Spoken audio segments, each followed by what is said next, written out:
Simon says, I'm going to make a Dark Phoenix movie called The Last Stand. Simon says, that didn't go so well. Simon says, I'm going to do that again, but maybe worse. Hi, guys. Welcome to the Fake Nerd Podcast episode. I don't know. Because I don't ask before these things start. 47. Six. Oh, yeah. There you go. You know in your heart. I do, because I make these things on YouTube, and I have to post numbers. Hi, I'm Sparkz Witty, and I'm joined, as always, by Brandon T. McClure. Hi. And Ben Magnet. Hello. And Ryan Eliopoulos. I love Keanu Reeves. I can't help it, sorry.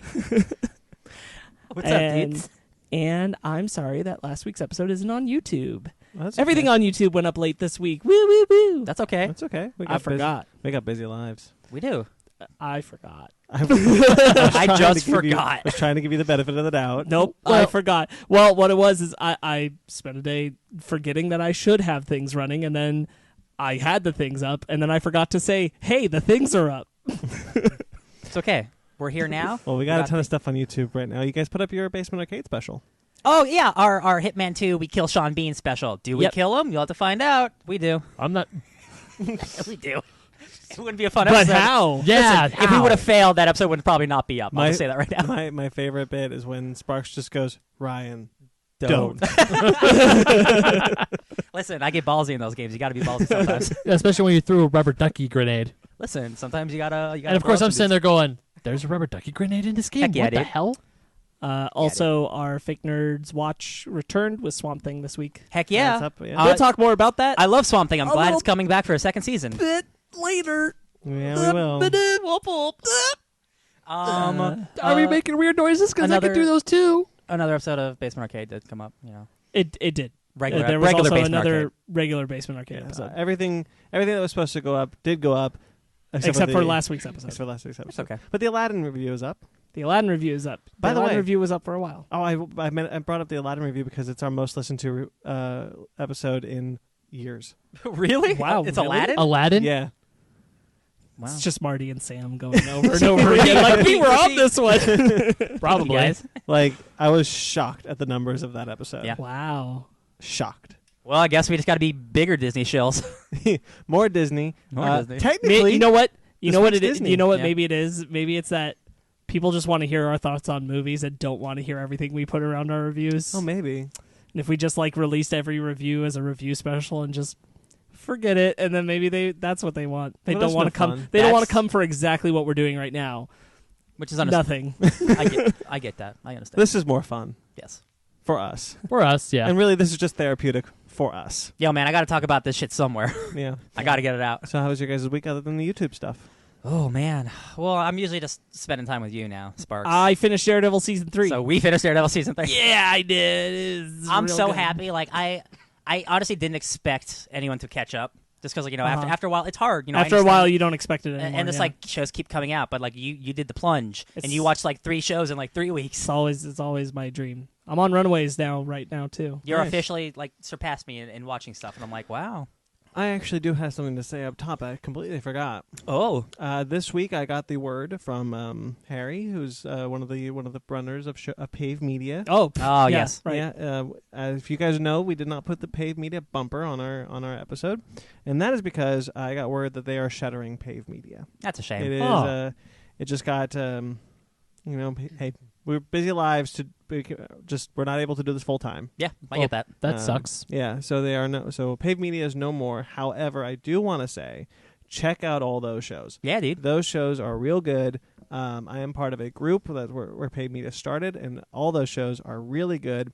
Hey, the shows are still going to be around. Pave just tried to like conglomerate. They're Yeah, like, hey, tried to here's make a a bunch of network. cool things for everyone. Yeah, Those shows are still around, so I highly recommend it if you can check out Beg to Differ, Beyond the Box Set, Let's Get Contextual, Batman versus the World, The Phil Better Show, all good friends, all good podcasts. Check those guys out. Give them some support. Yeah, dude. And especially the extra 500 people who listen to us now, give them some support because Thank you. somehow we have gained 500 listeners. Hey, man, good quality content, consistent content. People come for it. Yeah. I guess so. That's what I'm in for. So I just did want to say that it is sad, but those guys are good shows, good podcasts, good people. The show must go on. Support those guys, please. Speaking of shows that keep going on and not getting canceled, Daredevil season 3. It's pretty good, right? It is pretty good. I wasn't lying. Yeah, it's real great stuff. Y'all should catch up. Yeah, I want to. I'm going through. Yeah, Gilmore. you got your work cut out for you. I know. I'm going through Gilmore Girls right now. There you go. The nerdiest of shows. I really like it. No, it is a good show. I was talking to a friend of mine, my old dance partner. Actually, Sparkz and I went to high school with her. We were. She was playing D&D, and she's not a nerd. I mean, she likes Harry Potter, but she's not a nerd. Mm-hmm. So she's playing D&D, and I'm like, how? It's basically like acting. How are you playing D&D? And she's like, I don't really know. I was like, well, I'm watching Gilmore Girls, so I feel like the universe has balanced itself out. There you go. So because I'm watching Gilmore, something that's not nerdy, she had to do something that's nerdy. It's the nerd butterfly effect. Yeah. Yeah. Shout-outs real quick to our friends who I'm sure have gotten us a few listeners, I imagine, at Downright Nerdy Podcast, because Michael Carl's over there had a good little geeky freak out when he realized that my girlfriend had won the giveaway. Oh, really? Yes. I didn't see this, but she told me that like it was on the live video, and she'd won, and then he was like, oh, I think I know who this is, and he got like really excited. So hey, that's awesome. Thanks for being awesome over at Downright Nerdy, guys. Shout out to those guys. Oh yeah. That's I don't really actually have much to say other than I went to see Rocket Man, but you and we also saw Rocket Man, but not Ben. Nope, I have not seen Rocket Man, so I'm just gonna sit in my corner and be quiet. Well, welcome to the Rocket Man review special. We'll get like 150 listens, I'm sure. Elton Don't worry, John. Ben. By the end, you'll still be standing. Yeah. He's too low for 0. Don't do that. They These are all Elton John songs. They have a really good rendition of "I'm Still Standing" in the movie. Ben, don't get upset. I'll hold you close now, Tiny Dancer. I'll sing you our song. Benny. I quite enjoyed the Rockets. I loved Rocket Man. Yeah, I thought it was really good. I loved Rocket Man in every way. Yeah. What else? Taron Egerton should win an Oscar. I mean, like, I have to see what the rest of the movies are this year, but like, if he's at least not nominated, I'm going to be real pissed, especially after if Bohemian Rhapsody wins, and this isn't nominated, and he isn't nominated, we got issues. Yikes! We got issues. Riots. It is a much better movie than Bohemian Rhapsody, and he's incredible. Yeah, incredible. Yeah. This is the movie he's deserved. It was like born to play. Basically. Yeah, I hope that this movie gets him the recognition that I've always felt he needed. I'm really glad that Matthew Vaughn and Elton John and him working together on Kingsman 2 led to this. Yeah, me too. Yeah. They should have gone up to Kingsman 2. The timeline of the movie just go up all the way up to Kingsman 2. Oh yeah. Elton, what's that would have been interesting. Like it's the fantasy biopic version of Elton John in the Kingsman reality. Yeah, and it's Taron Egerton. So it's mostly the same, but a little bit different. It's like Stanley reading the Mallrats script. Yeah. I'm like, this is some weird shit going on. Yeah, that guys. is like that. You'd have to cast a young Taron Egerton. Anyway. I didn't do much this week either. Yeah, I played some more Hitman. It was a very busy week. Yeah. I did read a bit of Why We Love Star Wars by Ken Knapsack, which is a good place to plug. Never heard of it. Okay, which is a good place to plug. We have an interview special with him. Yeah, we did. We got Ken Knapsack on the show talking about his book, Why We Love Star Wars, and that'll be up on Wednesday. So Heck yeah. Be on the lookout for that. Great fun chat. Sorry, that was my water That's bottle. fine. I love like yearly Star Wars chats with Ken. It's nice. They're great. Also, if this episode sounds better, it's because I figured out what went wrong last week, and I'm not going to say why it went wrong. Shit happens. I may or may not have been recording from the wrong output. It's all right. Whoops. Our Godzilla episode is there, and you can still hear us all, so it's fine. Yeah. It's great. Ben, Yeah. you're the only one who seems to have done anything this week, maybe?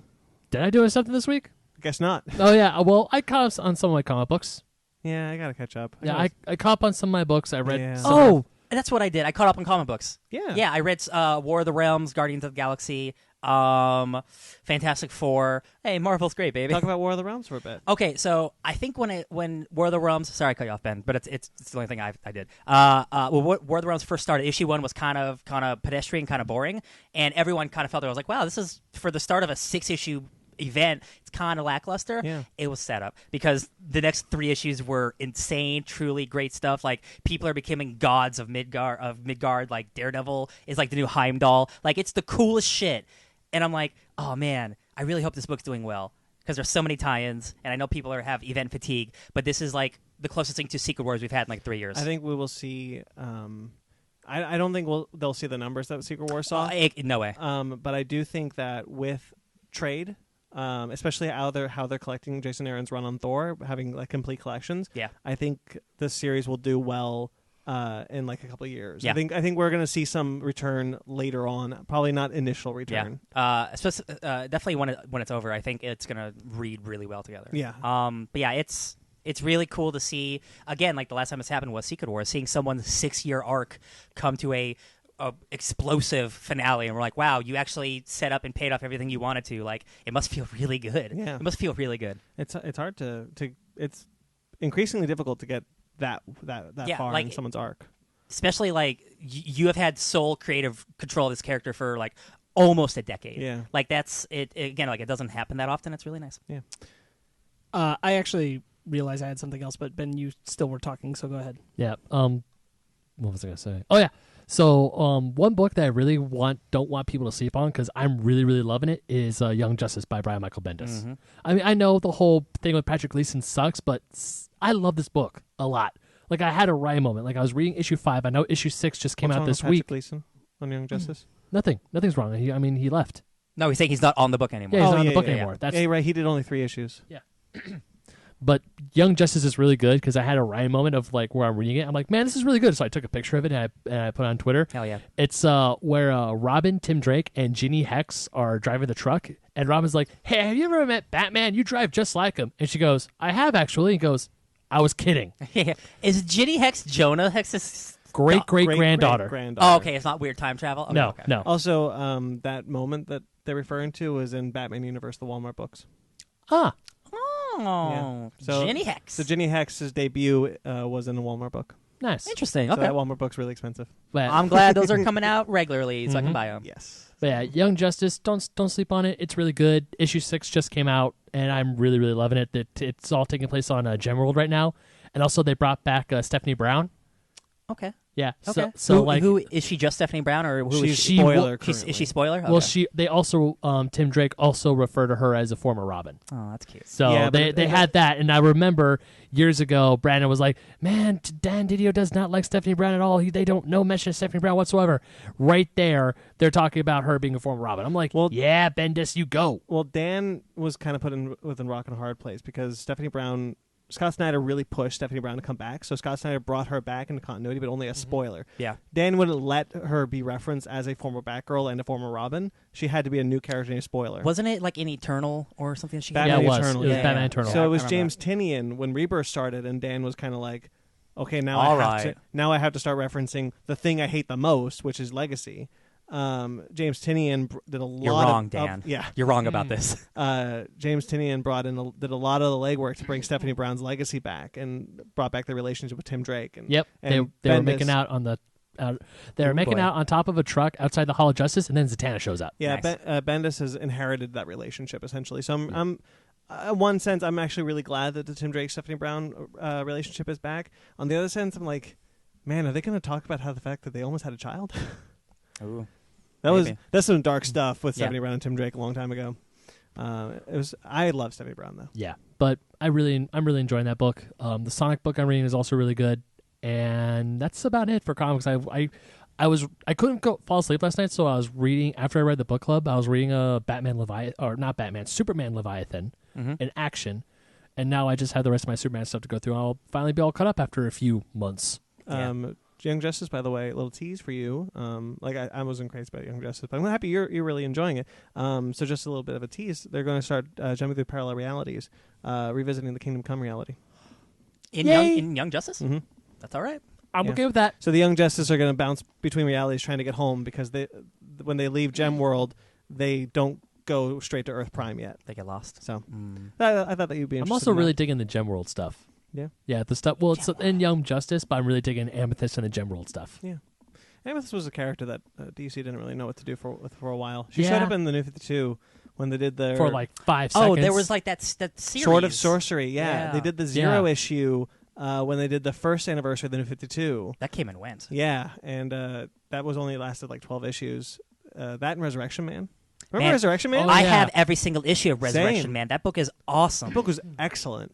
That's another Andy and Lanning joint right there. Yeah, it is. Yeah, so just a little reminiscing of the New 52, I guess. Oh. Yeah. Other than that, getting farther and farther in Cuphead. We're at King Dice right now, and that's just about it. Cool. Yeah. All right. So Nice and easy week. Sparkz, you had something else you wanted Oh to yeah. touch on? I watch lots of cartoons. I Awesome. watch lots of cartoons a lot. And you may be doing something with And that soon. I was maybe yeah. And I was watching cartoons as I do on the Cartoon Network app, and I was catching up on Gumball because Gumball recently had a lot of new episodes, and I watched a bunch of episodes. Gumball's still going. And then I watched an episode, and I was like, "Wow, that was interesting the way that ended up." And I looked it up online, and that was the series finale, and I didn't know it because I watch on the Cartoon Network app. It comes out a little earlier than it comes out on television, so the series finale is airing June 24th, and I saw it already. And dang, I wasn't prepared, so that was surprising. Do I So dare ask what happened? Do you know Don't how spoil it for people who might? No, but I'll put it this way: like Gumball, I've often said is kind of like a Deadpool cartoon Yeah, show it's- in the sense that like a lot of its comedy and antics and visual jokes come from the fact that on some level the universe, if not some of the characters, are aware they are a television show. Mm-hmm. Well, it plays into that. Okay. It plays into that hardcore. Oh. So. Fourth wall breaking. Yeah, and Cool. in many ways, the narrative of the episode is that you don't realize it most of the time is the fact that most of the characters don't realize that the show is ending, That's and kind then of sad. the show ends. That's a but bummer. one character does. Is it Darwin? No. My life. So Is it Gumball's dad? no. Stop asking. And so that ended, and I was hit by a wow. That's another classic Cartoon Network show now done. It's like especially the, the new class of classics because it's been a regular show on Adventure Time. Then Yeah. Gumball started before Clarence, but Clarence had its heyday and it's done. And now Gumball's had its heyday and ends at 6 seasons with 240 episodes. Still respectable. That's insanely respectable. That's Yeah. a lot of episodes. So many episodes. Well, also they're like each one's like a whole hour long or a half hour thing of Gumball is like 2 15-minute. So 120 episodes. No. Yeah, 120 That's 30-minute still- episodes, that's still a lot. 240 10-minute That's episodes. more episodes than Arrow. But those, Is it? I think so. Oh, like 240 episodes. That's more than Yeah, Arrow. yeah. Yeah. good job. I mean, but less hours. Sure. Yeah. All right, shall we move on? do it. Yeah, Let's do it. cartoons, man. Cartoons. And here's your bread and your butter. Okay, not in my ear, thank you. All right, then to get us started off, Ryan, I'm going to bounce to you for Google Stadia. Oh, okay. Sorry to blindside you like No, that. it's fine. They just we talked about a couple weeks ago how Google is going to unveil their own streaming like service, and I mean streaming Yes. like a Netflix but for games. Yeah. But you still have to buy the games. It's just using streaming technology.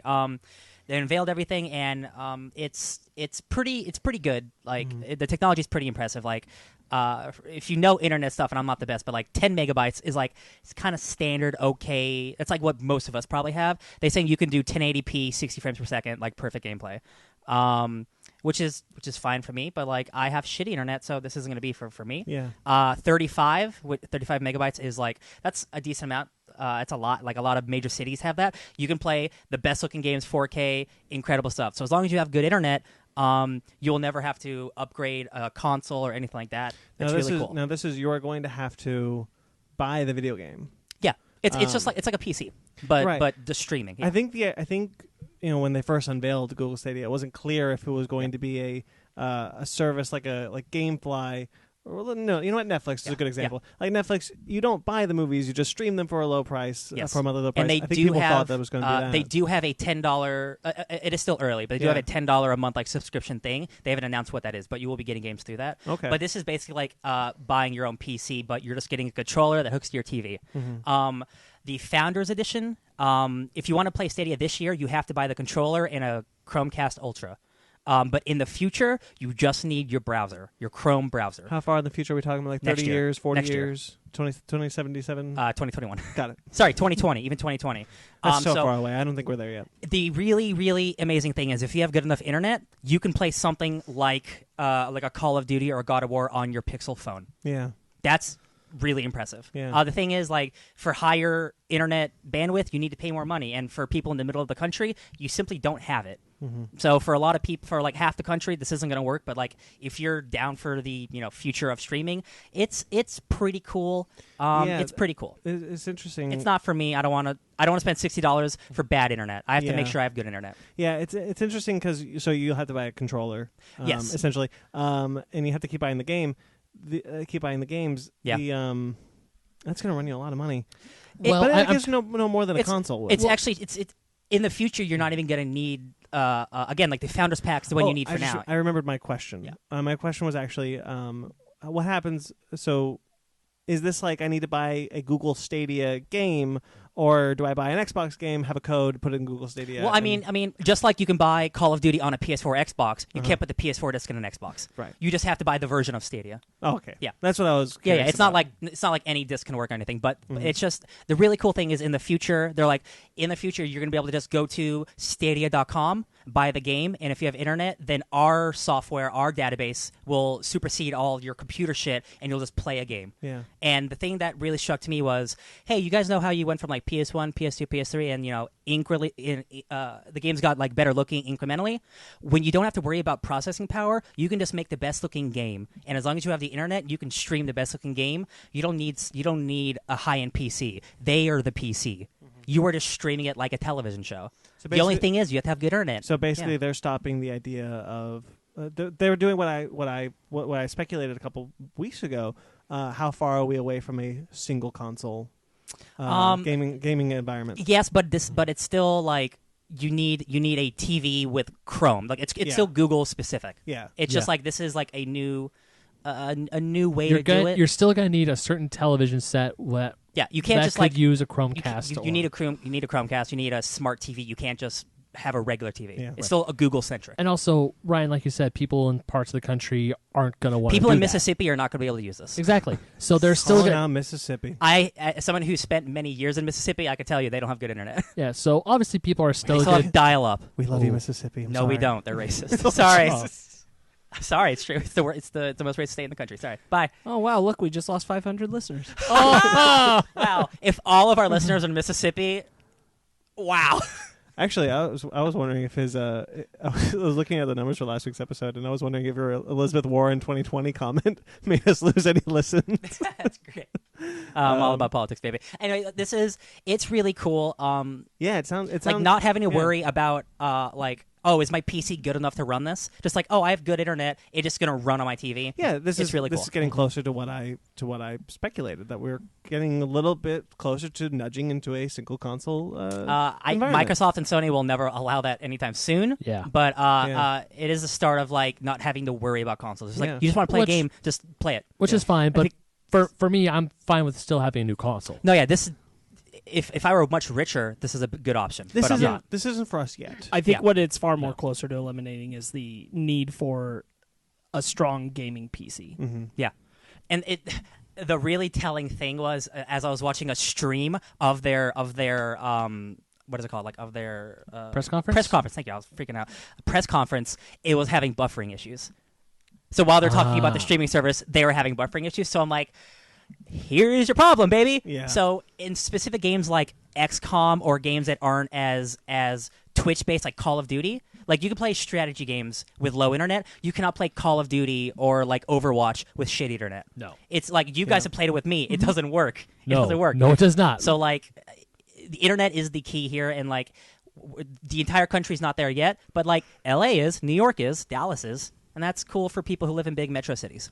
Yeah, it'll be interesting to see where this goes. And just to say off the bat, E3 is this week, but we're not going to talk about any of the stuff now because it's happening as we speak right now. Mm-hmm. We'll talk about a shit ton of stuff later. We will talk about one thing that wasn't an E3. Yeah, it was pre-E3. It was pre-E3. But yeah, you guys are going to be doing a special on E3, I think is what we Yes, planned on. we'll talk about E3 over on the YouTubers. Yep. Yeah. The YouTubers is what we're calling it these days. The Yeteebs. Yeetees. That's what the kids are calling it these days. All right, moving on to some anime. The old YTs. The old YTs. Moving on to some anime news. Nani? Thank you for that, Sparkz. Magic the Gathering. Nani? This is so weird. Magic the Gathering is getting an anime, a Netflix anime, much like Blade Runner, Castlevania, those types of things, by the Russo brothers. Yeah, this is great. Excuse me. Let me recreate my reaction when I heard this news. Yeah, it's very loud. All right, I'm going to put a veto on you ever doing that again. Okay. Also, as also a Magic fan, I was like, wow, it's really cool. I like it. Sorry, I heard the name Magic the Gathering anime Russo brothers. Yeah. Instantly, my brain went. Hey, remember this the last is gonna thing be the Russo frickin- brothers helped produce? You know what TV show they helped produce? What? Dead the Class. Yeah, we'll get there. Yeah. So just like, I'm just saying having a name is great, but like that doesn't... Well, Well, Ryan. that's the thing. The Russo brothers aren't. It's through their production company. yeah, they're just producing it. They're producers, but you do gotta wonder.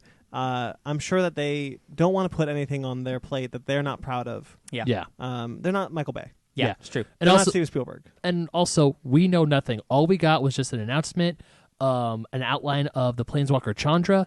So we don't know what the show is going to be about. Yeah, we don't I know how many other Planeswalkers. It's literally are just gonna an show up. announcement. Yeah. Yeah. I So have a Netflix comment if you don't. Ooh. go for it. So per Netflix, the Russos will oversee the creation of an all-new storyline and expand on the stories of the Planeswalkers, which are Magic's unique magic-wielding heroes and villains as they contend with stakes larger than any one world can hold. I Yep. think I still have my Magic deck. I was just thinking.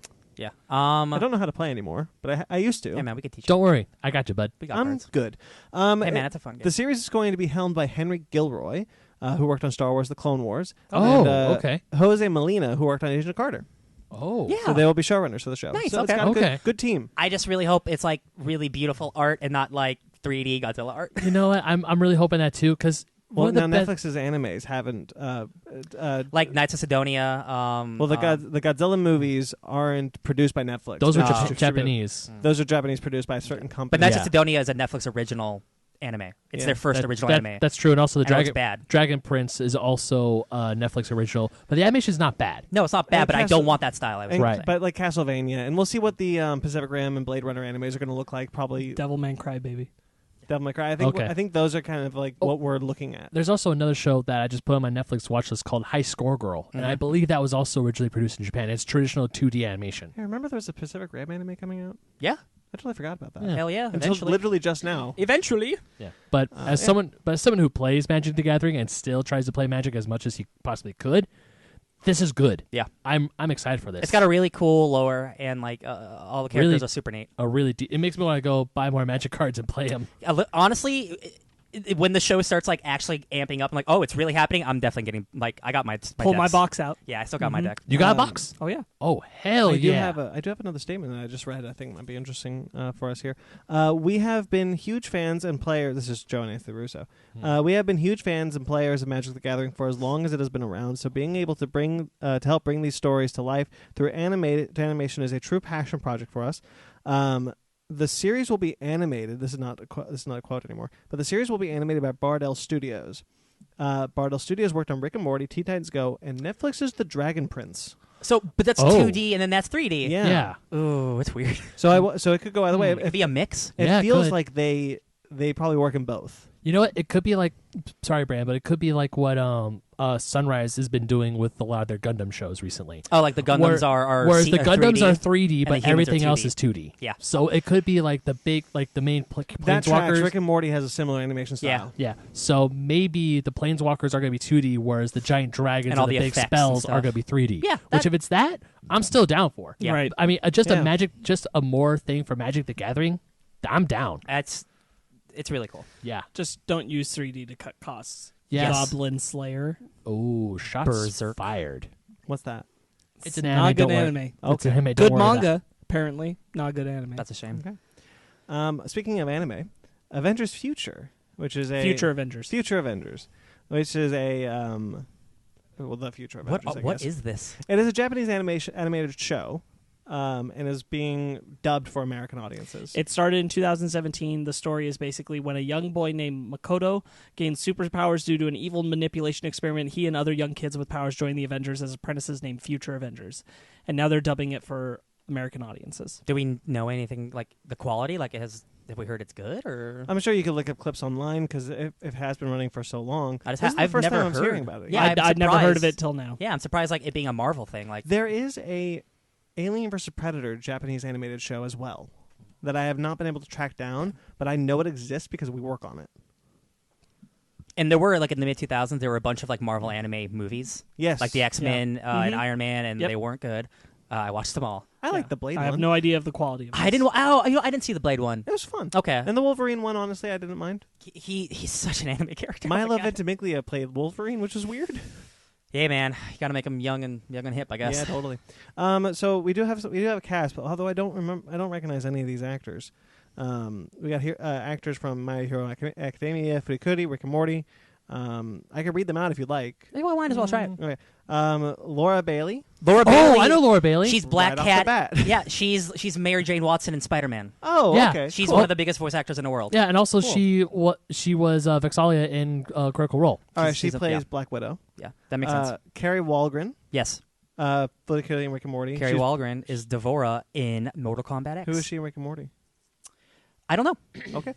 She does a lot of just like extra work, like a lot of. Oh, she plays the Wasp. Patrick Seitz. Mhm. Seats. Okay. As Thor. Roger Craig Smith. Oh, I do recognize that He's name. Batman. Yeah. Mhm. A Sonic, Um, a lot of things. He was actually in Avengers Assemble. Oh, Yeah, he was Captain America. Probably he's if that's so true, he's Captain America in this. He was. Yeah, he's. Yeah. Oh, okay. You don't like his voice as Captain It's America? it's honestly it's just kind of boring. Sure. Yuri Lowenthal. He's Spider-Man. He is Spider-Man. You're right. I recognize that name now. He's Winter Soldier. Okay. That's interesting choice. He's a young white dude. Yeah. He can do a lot of So the article I'm getting this from is specifically saying that this is not an official list. It's just kind of like what we picked up from around town. They're getting really, really like actual good voice actors. Like this, these are all people who are like enriched in video games and anime. So it's like it's perfect. So it should be interesting. When it comes out, I'm sure we'll watch it. There was a Young Avengers animated movie. There was. Don't watch it. You know what? I don't hate it. I don't hate it, but I don't want it either. isn't that the Hulk one that's is- on Netflix? It's Maestro's in it. Yeah, it's like young Captain America kid. Like Yeah, I've seen. Ultron has taken over the world. Yeah. And, No, I remember reading the synopsis of it on Netflix, and I thought about watching it, but I stopped myself. most of those like again those mid 2000s Marvel movies. They're like they're fine. They did like the Doctor Strange, Iron Man. Ultimate Avengers, which Yeah. was loosely Yeah. Yeah. based off the Hulk Ultimate versus Comics. is They pretty have cool. they have Hulk leaping up the building to find Betty, but they don't have him screaming Betty. Hulk want Betty Yeah, they in a sexual way. Mm. they did. What was the one that I actually didn't mind? There Thor, was a Doctor Strange. Blood Brothers. There was that was not. There was a Doctor Strange one. Yeah. There was a Planet Hulk one. Yeah. I didn't mind that. That's fine. I thought that was good. Yeah. I did like the Future Avengers one. Honestly, it was okay. That's fine. All right, let's move on. I'm excited about this though. Yeah, onto something you're not excited about. Anime news. Isn't there one more thing? Is there? There's a new Dragon Ball Super movie in development. Oh, you're right. There is a new Dragon Ball Super movie in development. I mean, I'm sorry.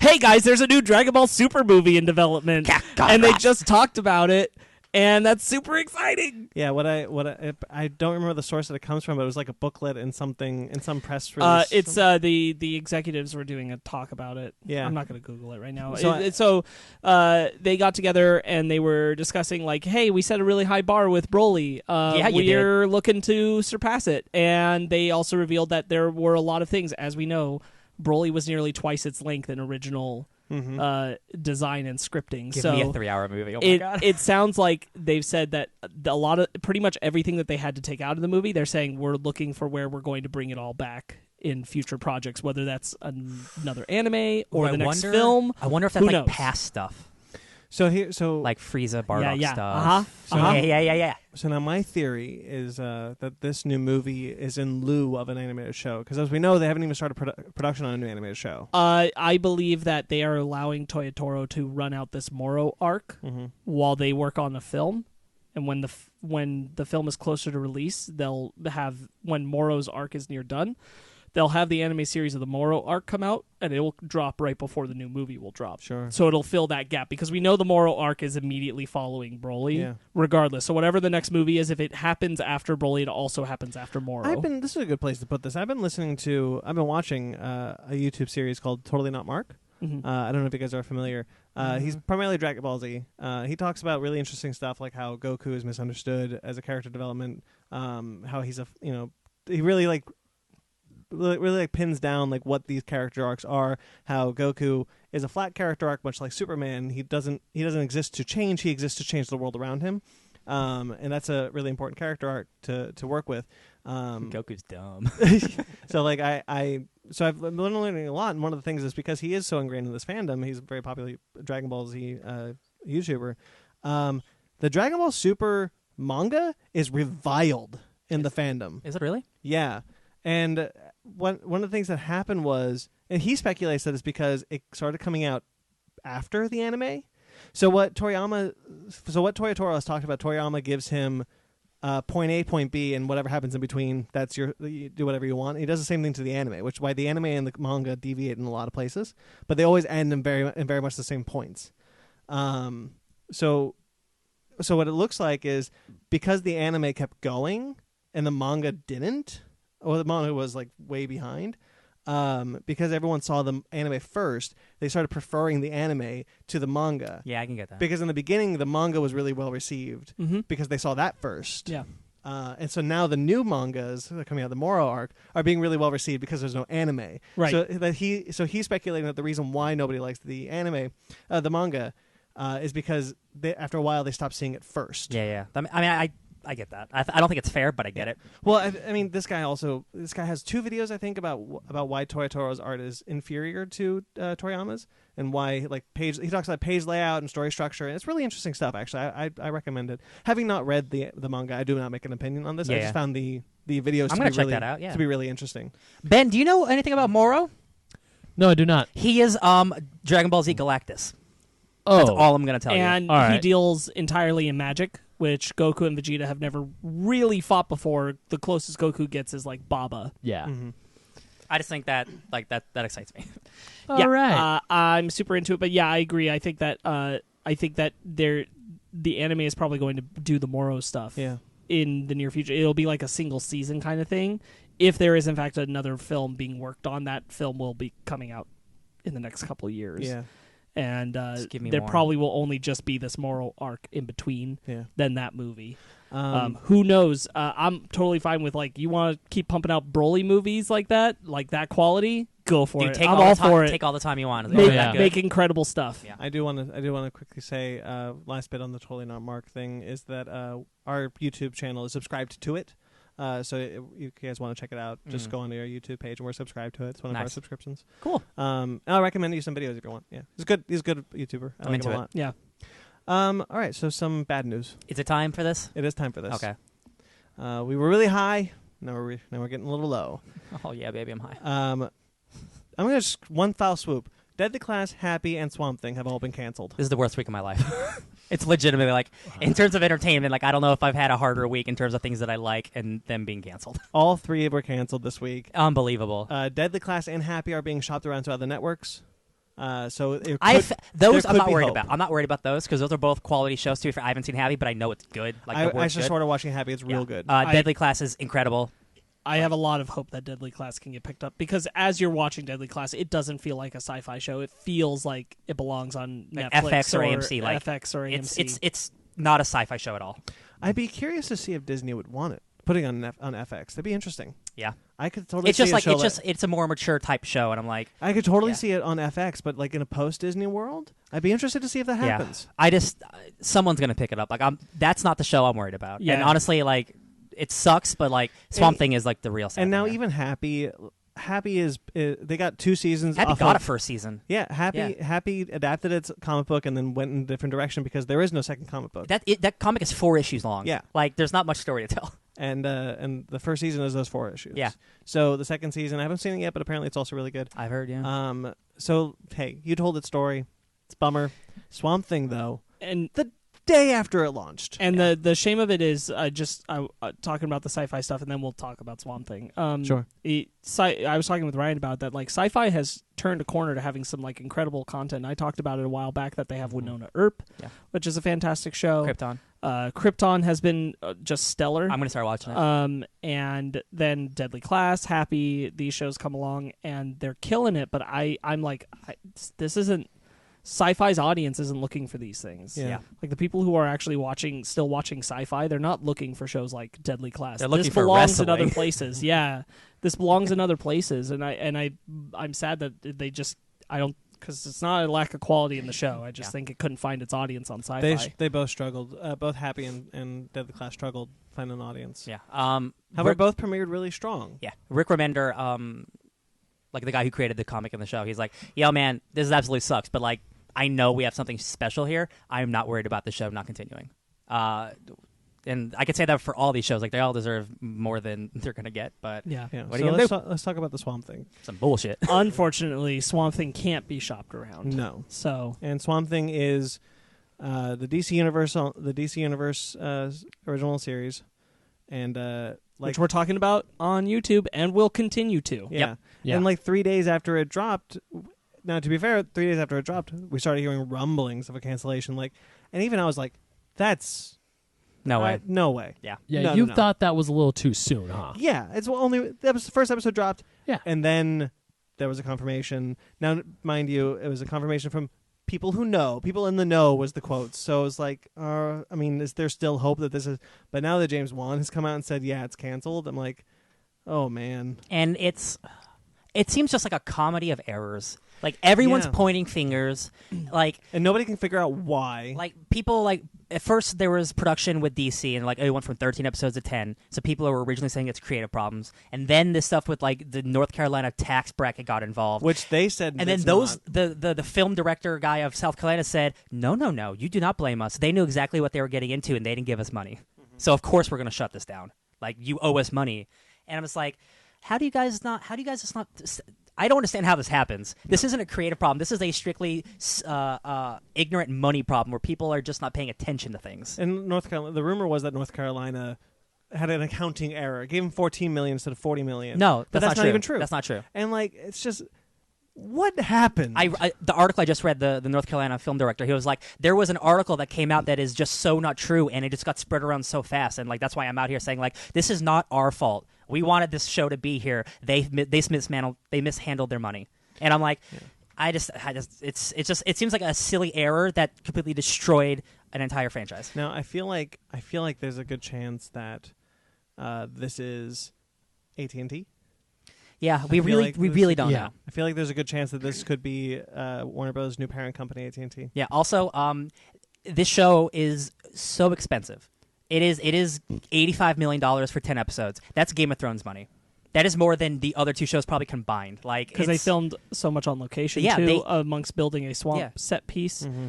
And like, especially at the first episode, like, of course, I haven't seen the whole thing, but like, this is a creative team who believes in this product, and they know the vision that they're trying to make, and like, they got the money, and like, it's there. The money is there, and the quality is there. So like, the fact that they're not even trying to save it, they're not even trying, Right, To save it. and the part that makes no sense about it to me is it just dropped. Mm-hmm. Now it's being announced it's canceled, and I'm like, this doesn't make sense even from like an AT&T business. You are losing angle. viewership on your own streaming service. This was getting incredible reviews, better than Titans. Definitely. Like, better press than Titans. This was getting raved about, Yeah. and was going to draw new subscribers in, and then they're like, it's canceled after a single episode. Netflix at least. Had This the makes no sense. Netflix had the decency to wait for the seasons to drop before Yeah. they canceled them. Now, mind you, this And was even then, not- like, Iron Fist was getting bad press, and Netflix still stood behind it and Yeah. got it all out and still pushed forward with what it had. Iron Fist had a bad first season. It still got a second season. now, mind you, there is no one involved with the production of the show, as in like AT&T, Warner Brothers, DC. They have not come out and said the show is canceled. So I think in their mind, they were just kind of like, we'll just wait till the series is over. But as soon as the rumblings and the rumors and people started coming out and talking about it, I think that's where the wildfire started, and they just couldn't get ahead of it. Yeah, man. James Wan just said a thing like, "Hey, everyone involved with the show, like, great job." And this, Well, sucks. and he starts it right off as, I don't know why this got canceled. Yeah. No idea.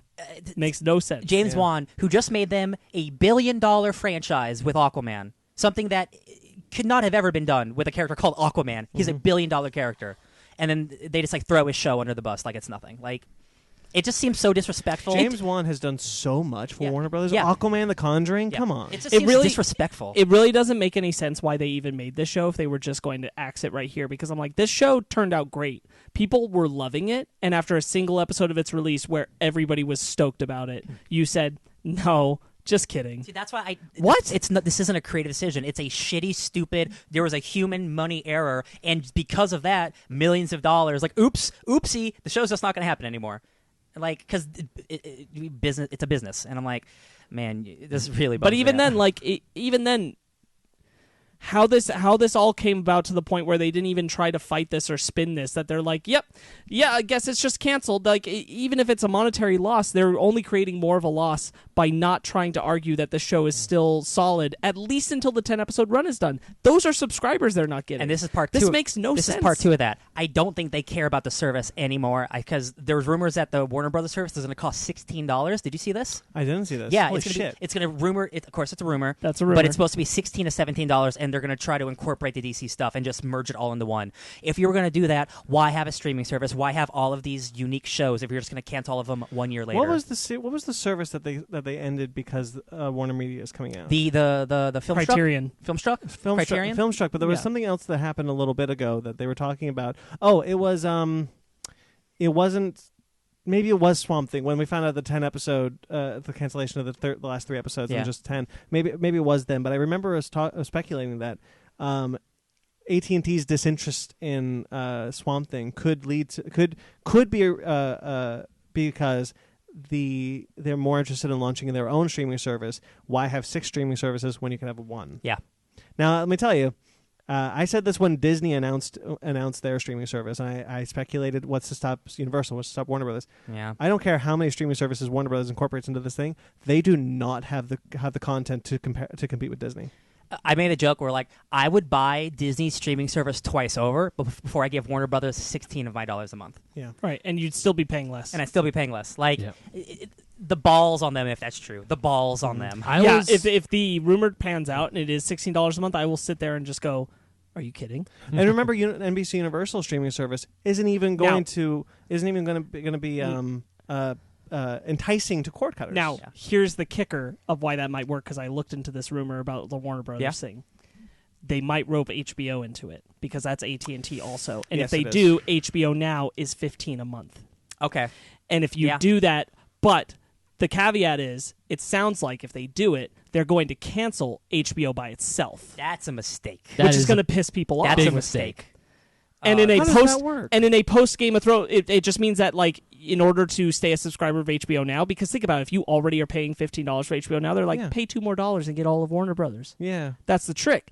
But if you're a person who doesn't already have it or who has left it because Game of Thrones ended, which are those people, you're not going to go back in for Warner and HBO. yeah. It's not going to work. So, but that's the rumor, is that HBO Now is going to end and they're going to sucker people back in to get HBO. That is a very... With HBO, it's a very good... That's pretty good. That's 'Cause AT&T's HBO, ability to play I that. would pay $15 a month for HBO, because, like, that's Game of Thrones, baby. Right. Like, that's Westworld. That's Watchmen. That's Watchmen. That's the apex of quality. Uh-huh. Man, that is a good deal. Plus, but HBO gives you the entire backlog of HBO, and that's pretty I great. couldn't even imagine them canceling HBO. That thing's been around for decades. Like, that's like a television. Well, it's not staple. canceling it. It's like moving it behind an extra paywall. No, that's what I mean. It's like stopping it from being. It used to just be the best TV service ever. Like, stopping that's like, what are you guys doing? Is the rumor that they're going to get rid of the channel and just have No. service? Like, you could still get it on cable and everything. Right. But if you're a person getting HBO Now, You couldn't. that will move behind the Warner Media streaming So you're service. gonna You'll pay $2 more to get So it. if you only have HBO Now will go under the Warner the Warner streaming service, and if you already have it, you now have to pay $2 more to get everything. streaming That's service the rumor. probably the streaming service is probably going to be called Warner Media, Yeah. which is the current company's name. I just like. The thing that at the end of the day, like, we should get off of this soon, but, like, the thing is, like, nobody seems to be fighting for the show Right. at all. From For like, Swamp Thing? For Swamp Thing, yeah. And this show, it is so good, and it, like, canceling it like the day after it's premiered just shows to me they don't give a shit. Not Len Wiseman, the director, or James Wan, the people upstairs. Like, Swamp Thing, he's not Batman. Fuck him. Yeah. Who cares? Whoever, Who cares? Who Who cares? The higher ups above, it makes me not hopeful about anything for the future of the service. No, you know what I feel like I've been noticing, and you guys could tell me I've been wrong, because I have been seeing, like, stupid clickbait articles on Facebook and everything, because there have been Gotta be rumbling. careful. That's why I don't click them. I just see them. Cosmic Book News. Screw you. Yeah. But I've been seeing people talk about Doom Patrol getting canceled. I remember I That think rumor's out there, too. I think that's right now. Well, let me just, yeah. let me finish. Been seeing rumors about Doom Patrol being canceled. I saw the Swamp Thing. You and I, all four of us, were in the thick of the Swamp Thing thing. We were in the swamp of it. Yeah, Yeah. we were the swamp. We of were it. down in the muck. in the muck. Yeah, we were. Yeah, there you go. And I'm sitting here Trying to kind figure of out how to make a pun out of Floronic Man. Crud man. I don't think you can, buddy. But I'm That's sitting. not in bloom right now. Damn it, Sparkz.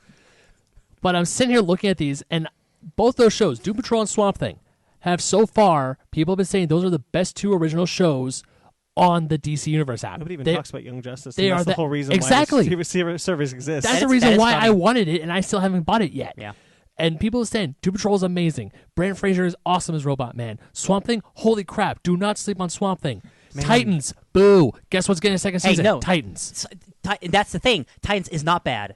Yep. That's what I'm saying. Well, people Like, have been saying Titans everything, boo. everything on this service is good, and they just dropped 25,000 comics. I just Like wanna- this is a I- good service now. I just want to say, if they do something, if they get rid of DC Universe, put it on.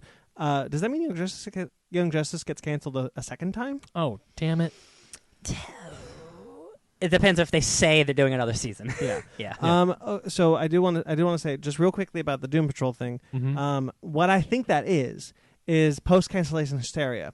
Yeah. We saw it with Tom King when Tom King left. When the rumors of Batman 50 Yeah. that Right. Tom King was going to be taken off of Batman 50. You always see kind of this hysteria seep in whenever something like this happens. A lot of it isn't true. It's just a lot of people trying to build off of that. Make Oh, you know what waves. kind of reminds me of? It reminds me of, this is a very deep cut, so apologies, but it reminds me of that episode of Rocket Power where they go to Tony Hawk's place to try and convince him to come out of retirement. Oh man. And then he's like, You no, just I'm gave me like whiplash going through that for that thing. really? But yeah, they Woogity woogity woogity. Woogity. But yeah, they find a place that Tony Hawk was to try and convince him to come out of retirement. He's like, I'm not retiring, I'm just taking a little break. Chill out. Yeah.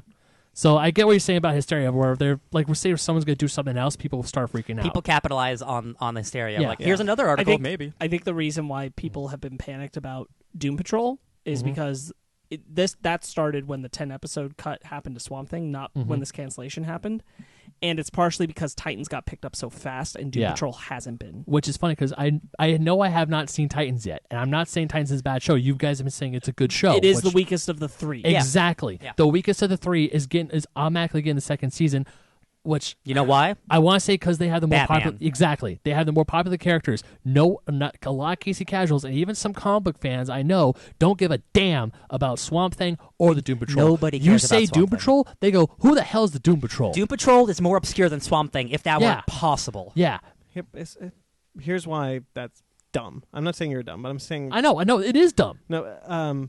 Nobody gave a shit about Green Arrow. No. Nobody gave a shit about Iron Man. Yeah, Iron Man is a C-list character through and through. It doesn't matter what it doesn't matter what the character is. If the content is good, it's quality going is to there. find the audience. Yeah. yeah, and apparently the content is good, It but is. for some reason the higher ups are just like, "Oh, we're not getting the numbers automatically," so they're What- like, But What is- but the rumor is it's not the numbers problem. The rumors is that it's a money. It's a problem. human error.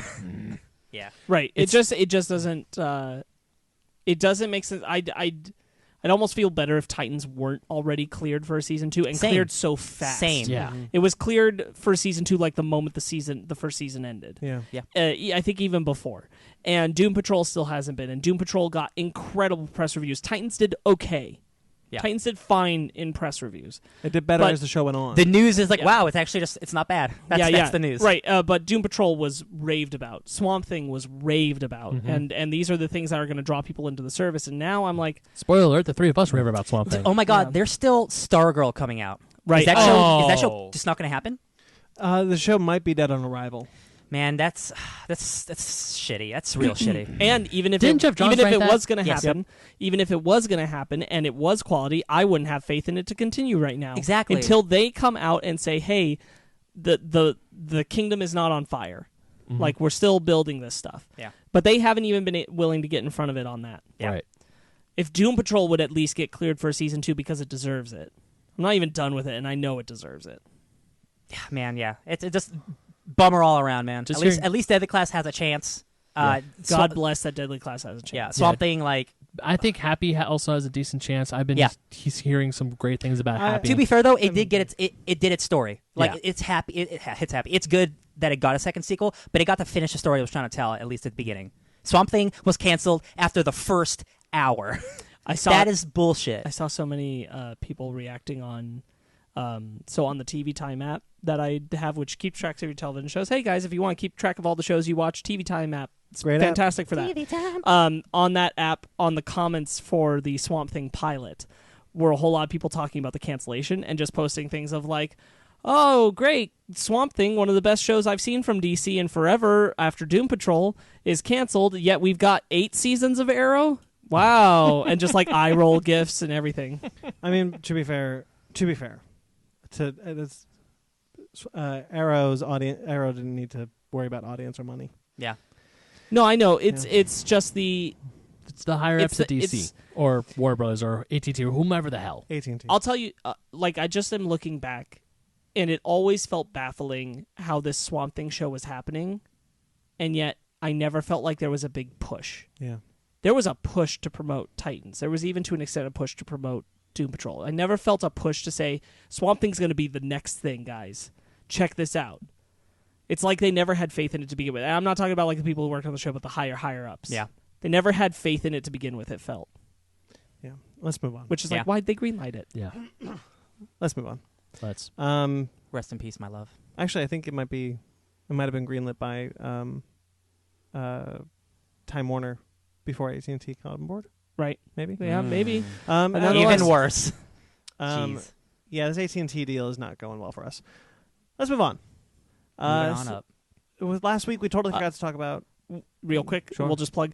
We will continue to be talking about Swamp Thing on Fake Nerds Watch Hell on yeah. YouTube Yep. because we passionately enjoyed the pilot and we will watch it all the way through. So please check It's that getting my out. undying And if support. you are a person who's on the fence about it, don't let this deter you. Please get the streaming service, even get it for a couple of months. Watch these shows just so that they know that people care about these shows. Exactly. Yeah. All right, so last week, this trailer dropped, but we totally forgot to talk about it. Onward, but Disney Pixar's newest animated. Wait. original. We're not at trailers yet. Yes, we are. No. We didn't talk about Runaways. Oh, you wanted to talk about the Runaways? That's Yeah, yeah. correct. This is great news. What was the Runaways? Elizabeth Hurley has been cast as Morgan Le Fay. Who is Elizabeth Hurley? Bedazzled. Bedazzled. Yeah. She's a devil. Austin Powers. She's the wife. she's the- It's first- been a long time since I've seen Oh. Austin Oh Powers. my goodness. Oh, I think I remember who she is. Yeah. Hold on. She's a wonderful British actress. Morgan Le Fay is an evil sorceress in the Marvel universe. Only in the Marvel universe. No other historical figures or anything else. Really not around like King Arthur or something like Who's that? that? I don't know, some dude in Britain. You know Elizabeth Hurley. I do not recognize her. What? Never seen Bedazzled? What's Bedazzled? Brendan Brendan Fraser. Fraser and the Devil. He I've makes not the deal seen with the Bedazzled. devil. Oh my gosh. Oh, okay. Anyway, she's perfect as a sorceress lady. I mean, I still don't recognize her. You've seen Austin Powers. A long time ago. My goodness. Wow. Man, stop watching Gilmore Girls. How have you never seen Bedazzled? Oh, just That's never like got around right to up it. your alley. I know. Never got around to That it. movie's great. Goodness. Okay, Elizabeth Hurley's playing Morgan Le Fay, which is incredible. Awesome. That is going to make me catch up now on season 2. Heck yeah. Because that is a super dope character. She was in Dark Avengers. She fought Norman Osborn and lost. Thanks, Dr. Doom. Trailer time. All right. Let's do some trailers then. Yum, yum, yum. Onward! So yeah, Onward, which is the new Disney Pixar animated movie. I love Bright. This is an interesting one. I think right out the gate, this is the first one that I'm not kind of like, yeah, It's if you told me this was a DreamWorks movie, I'd believe you. yeah. No offense. No or offense, anything. because DreamWorks puts out good Yeah, quality. but it's like good content. hey, it looks like a cool animated movie. Whoa, elves in real time. What? Yeah, Like, it kind of does the thing that I'm not used to with Pixar. unicorns are like raccoons. So what I'm used to with Pixar is that they create these believable worlds, and they put in the effort to kind of like if something like the Good Dinosaur. Regardless of your opinion on the Good Dinosaur, it does a really good job of what if dinosaurs just kept evolving and didn't die. You know, that's the idea. This just feels like, okay, it's our world, but it's fantasy creatures. Yeah, it's Bright. And I just kind of feel like right out the bat, and I'm not going to knock the film. It's not out yet. Yeah. I love everything Pixar has put out, so hey, who knows? Yeah. Chances are I will love this one. But right out the back, I'm kind of like, okay, this kind of feels a little, I don't want to say lazy, but it does kind of feel a little like you didn't put in the effort that Yeah. I'm used to. I with won't you. say lazy, but I will say like this trailer is kind of just it's uninspired. It's Yeah, kind of it's kind of a trailer, just a Okay. trailer. It's not a Pixar trailer. I don't know how much you guys remember from what I said about this from D23. Barely. So the Not a whole lot. what the purpose of this is this is supposed to be a world where these creatures lived in a magical fantasy world. They have forgotten the connection to magic in order to rely on science and technology and allow that to overtake their lives. And these two brothers are going on a quest to find this reconnection to their father, which is largely inspired by the director of the film's own personal connection to what happened with him and his father, because his father had passed away when he was very young, and before he was born, and the only connection he had to his father was he found this one videotape of his father saying this one phrase of hello. And that very basic inspiration has been what he's brought to this film of these two brothers finding this basic reconnection to their father. I don't have like the line for line of what that's going to translate to in the film because we're not getting that spoiled yet. But they're going on a quest that's personally going to reconnect them to their father and reconnect them as their people to the magical history of their world that they have shunned away from. That's part of the point of this. That sounds awesome. When they show me the second trailer that explains that, I'll like it more. Right, and I'm saying like that's why I'm excited. I'm not even really thinking about what this teaser trailer gets me excited for, because I've been excited for this movie since the director explained the concept of what this is about. I know this doesn't display that, but for me, that's what I have in my head. I've had it for 2 years, and I'm very looking forward to this story. And now teaser trailers... But this is par for the course of Pixar. They don't tell you a lot about what it's really about. Right, but the teaser trailers for Pixar, like I'm going to go back to Cars 3. The teaser trailer for Cars 3... Holy shit, you got my opinion. Logan. You got me. Yeah. That teaser trailer of just Lightning McQueen crashing, and that's it? Cars 3? Holy shit, I'm into that. What is this movie? Well, they needed to. They needed to recover off of Yeah. That's true. I mean, come on. Cars 2. I know, but that's true. But, like, every single time they put out a teaser like this, that doesn't really tell you the story of the movie or whatever, just kind of, gives you a sense of what they're going for. I've always been locked in. Like, it's always been enough to entice me. This is the first time that I'm kind of like, I'll wait for the next one. I just need to see more. Yeah. Like, I need to see that Pixar writing, like that Pixar, like, magic. Like that Pixar magic. Magic, I don't quote-unquote. see that Pixar magic yet. Yeah, again, this isn't like a bad trailer, but I was like, okay, it's cool, this looks great, but it didn't give me that Pixar magic. Like, whoa, this is like the Incredibles 2 trailer. Yeah. Oh my god, this is WALL-E. This is, you can point to every single one of them. This reminds me a lot in tone of the Monsters University teaser. I don't remember it, to be I honest. don't remember that one. That was the one where it's just them. It's not even a scene in the films, and that's an important thing to remember too. Is that I'm sure there is piece of this in the film, but sometimes Pixar teasers are made up of things you don't actually see. Yeah. And perhaps this could have benefited from being a little more in that vein. But like a standalone. Monsters University was the one where it shows Mike and Sully living in the dorms, and it's just Sully turning Mike into a disco ball for the college party. Yeah. And it's very much in just kind of that vein, but that doesn't tell you jack about what that movie's actually about, other than hey, they're in college. And this is kind of in that same direction. But I'm looking forward to Onward. I believe in Pixar. I believe in the idea that's behind this, and I'm sure over time it will be fully unveiled to you guys. But I know what's at the heart of this, at least from what the director said. So I'm looking forward to it. Yeah, at this point, correct me if I'm wrong, but I think the original Pixar team, is no longer with Pixar anymore. I think the OG guys? I think they're all gone now. I don't believe all of the old guard is gone. A lot of the big heavy hitter names are. Yeah. But I believe there's at least still two of them bopping around at Pixar. Bop it. All right, let's move on. Ben, did you like it?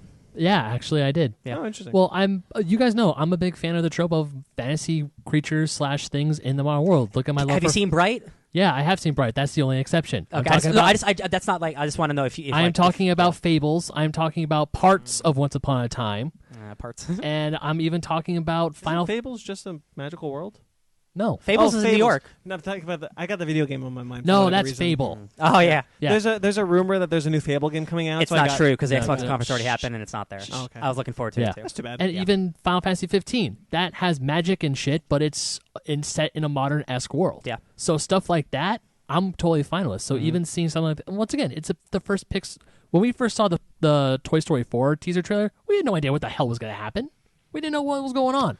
We just saw a random ass spork that was like, I don't belong here, and that was it. Yeah. So it's Pixar. This is Pixar's MO. They'll give you a tiny little taste, and it's To be fair, they don't have to do the legwork with their sequels. Yeah, Toy Story 4, like, you don't even need to show me a trailer. Yeah. I'm on Yeah. board. They with Monsters University, with Incredibles 2, with Toy Story 4, with Finding Dory. Oh. All they have to do is show the characters are okay. back, and You know you're what this on is board. like? This is like the Good Dinosaur teaser trailer. It just said, "What if the dinosaurs lived?" and the meteor missed. We Yeah. had nothing else on that. Right, but that's what I'm saying. That got me. That grabbed me.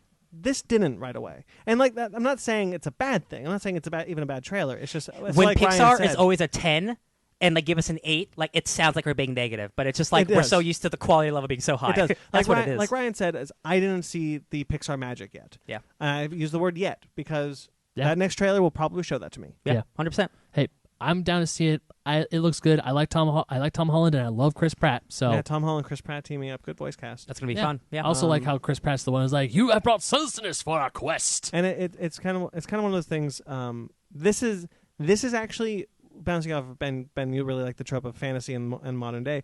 A lot of what you just mentioned was fantasy coming to the modern day and living within a modern world, whereas this is a fantasy world that evolved much like ours did, and it Yeah. looks exactly like ours. So essentially, Final Fantasy 15. And I kind of and like I want to see more like Good Dinosaur, like Zootopia. Like it's what if it evolved together. together, but it doesn't look like, because Zootopia, Good Dinosaur, they're both set in, well, Zootopia might not be modern day, but like a modern day-esque setting. But they evolved differently. Everything evolved to be accommodating to the species that was dominant on the planet. Yeah.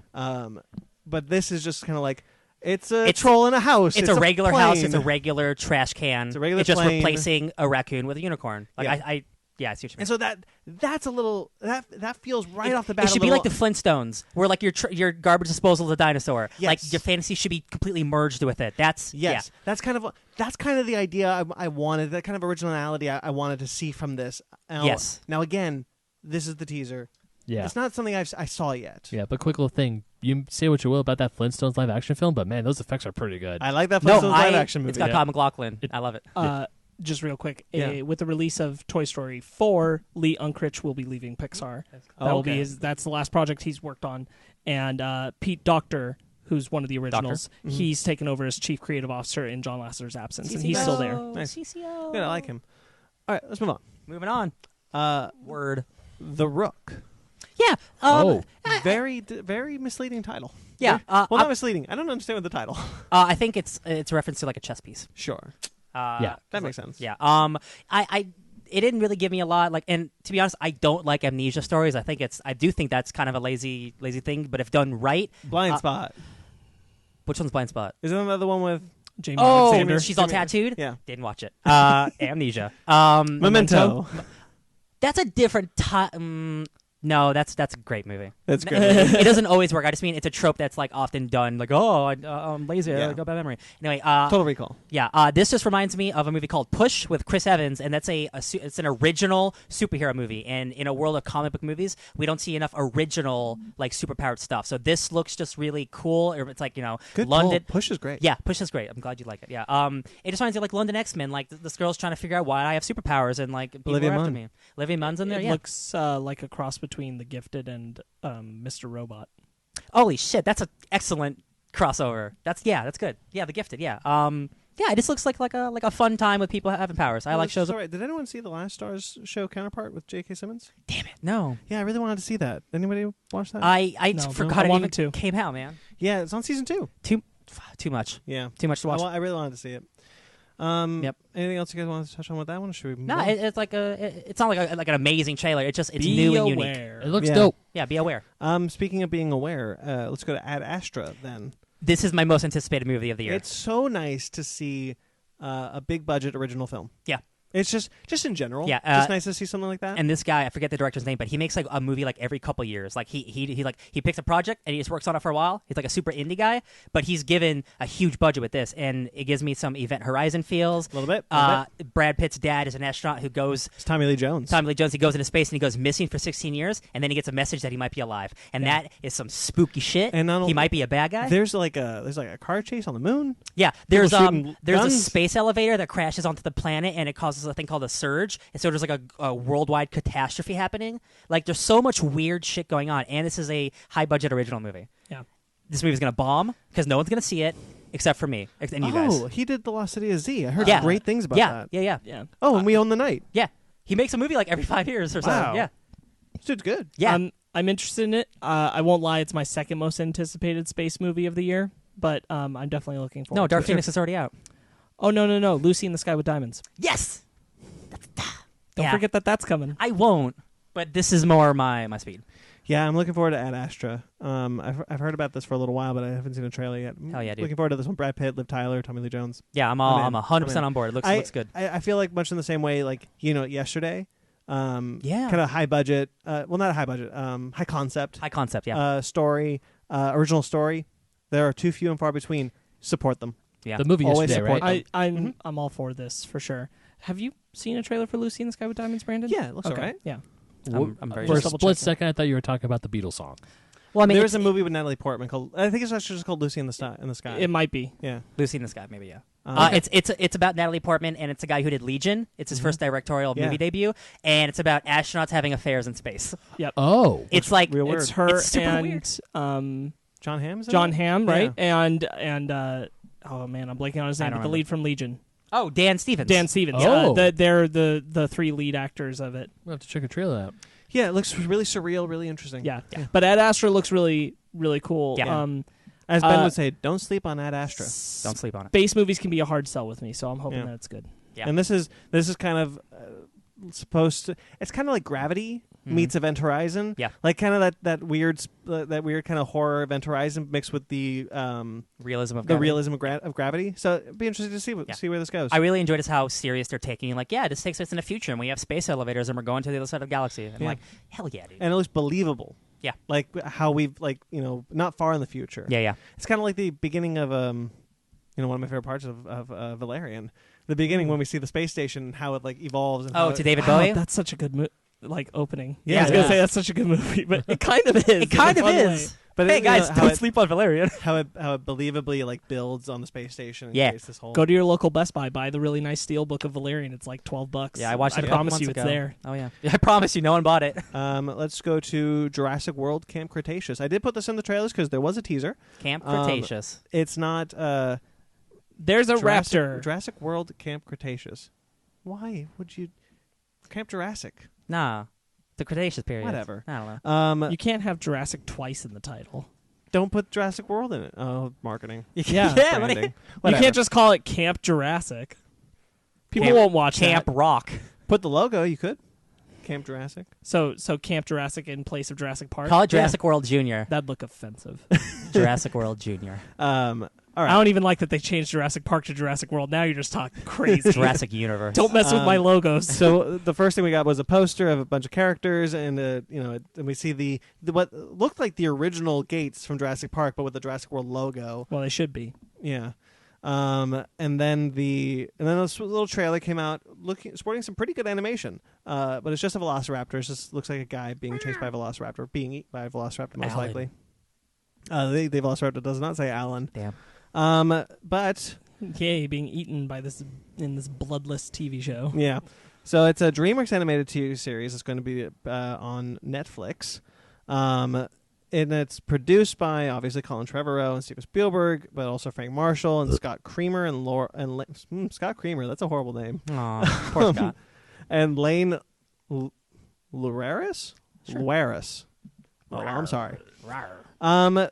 The article says, set during the timeline of 2015's Jurassic World, the new series will follow a group of 6 teenagers who have been stranded on Isla Nublar after dinosaurs wreak havoc across the island. As a tradition for a group of stranded children, they'll need to evolve from strangers into a family if they're going to survive. Probably going to find a small little dinosaur and raise it as a pet.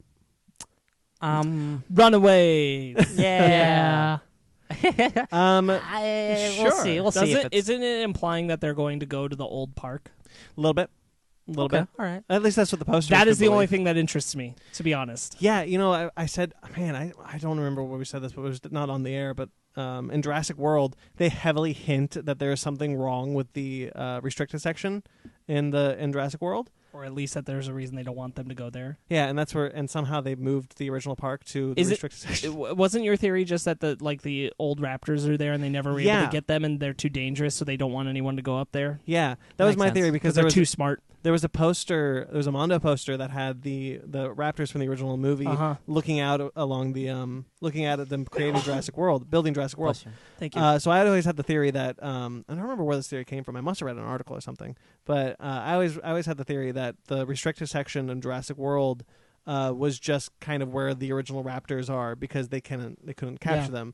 They captured all the other dinosaurs, but the raptors were too smart and couldn't be tamed, so they were like, nope, just block it off and we'll leave them alone. Yeah. So it'd be interesting to see if any of those ideas end up in this show. It'd be cool. Is this like a kids show? Yes. So no kids are gonna die. I mean, look, Troll Hunters. Troll Hunters is a kid's show, and some people die. Okay. So kids? I don't want to spoil it. I really want you to see it. Okay, kids die? I'm not going to say. But there's more than one kid. It's not like the main character is like gonna die. And the main character doesn't die. Okay, well, something yeah, happens to the main character, no. though. But I'm saying, like, will they take the risks that I want them to take? Is what I'm asking. Because I'm not convinced any of these teenagers will die. No, probably not. Yeah. So, but DreamWorks Animation, they do like to push the bar when they can. I'm hoping. I just wonder if this will be the one. The one do to do it. it. Yeah. I don't think Because so. that's like Troll Hunter is like, sure, that's not Jurassic Park. Yeah. Well, you got Colin Trevorrow behind it, so Oh boy! I ain't got a lot of faith. Acting as showrunners, though, is Scott Creamer and Lane Laurares. Does it say what they've done before? They previously worked on Pinky Malinky. What? Man, I wish I made that up. And Kung Fu Panda, The Paws of Destiny. Okay. Which I think is the Amazon Kung Fu Panda series. Okay. Which our friend Christopher Swindle is on. Yeah. Check out our interview and go follow him on Instagram. You're welcome, Christopher Swindle. By the way, I was renumbering all our At Swindle episodes. Topher. Sorry, go on. I was renumbering all of our episodes because the new service allows me to. And I was surprised at how many episodes are still up there. Yeah. We got all the way back to our Suicide Squad commentary still up there. That was 2017? Yeah. Oh, boy. This new feed's rad. Nice. Woo! I like this new feed a lot. All right. What's next? I lost the page. It's a great question. Don't worry about it. Destroy All time. Humans. Are you looking forward to that show, Ben? Camp Jurassic? No. I'm not. Camp Cretaceous? I need to see more. You say kids show takes place during Jurassic World. I'm just like you, Sparkz. The second they say Jurassic World, I'm kind of offended by it. Now, you say I say it as DreamWorks. a joke. Now, you say DreamWorks Animation, and I'm like, okay. Yeah, like one end's But great, the other end's like, that We'll see what you part- can give me. And I agree that because I know you said some great things about Troll Hunters and Man, other don't sleep on Troll Hunters. man, That's we're gonna be his saying. We're gonna Don't be, sleep we're on gonna, things is We're gonna his be saying. tired if no one's sleeping, guys. Someone's got to sleep. I meant that not ironically. I'm just I saying. Troll Hunters, Three Below, great shows. It's funny because like Brandon watches an entirely different spectrum of cartoons than what I watch. Same here because I really think you'd love Troll Hunters. I really think you'd love a lot of the things I've recommended to Probably. you, and you don't touch any of them. Probably. Am I the only one who's watched Dragon Prince? I've watched the first couple episodes. I like Yes. it. Like the whole thing? No, yeah, but I don't want to watch the whole thing. Yeah. Okay, I like Have it. you watched Castlevania? not all of it. Well, bing bong! Oh, I gotta watch season 2 of Castlevania. I have seen the first season. I've seen the first. Dracula can never sleep, so he doesn't sleep on it. It's 4 episodes. It's not hard. Season. I know. I really want to see that. I want to really see season 2. Yeah, man. So many things to watch. Yeah, it's life. I know. I don't have a lot of faith in this right now. Sure. Right now. All right.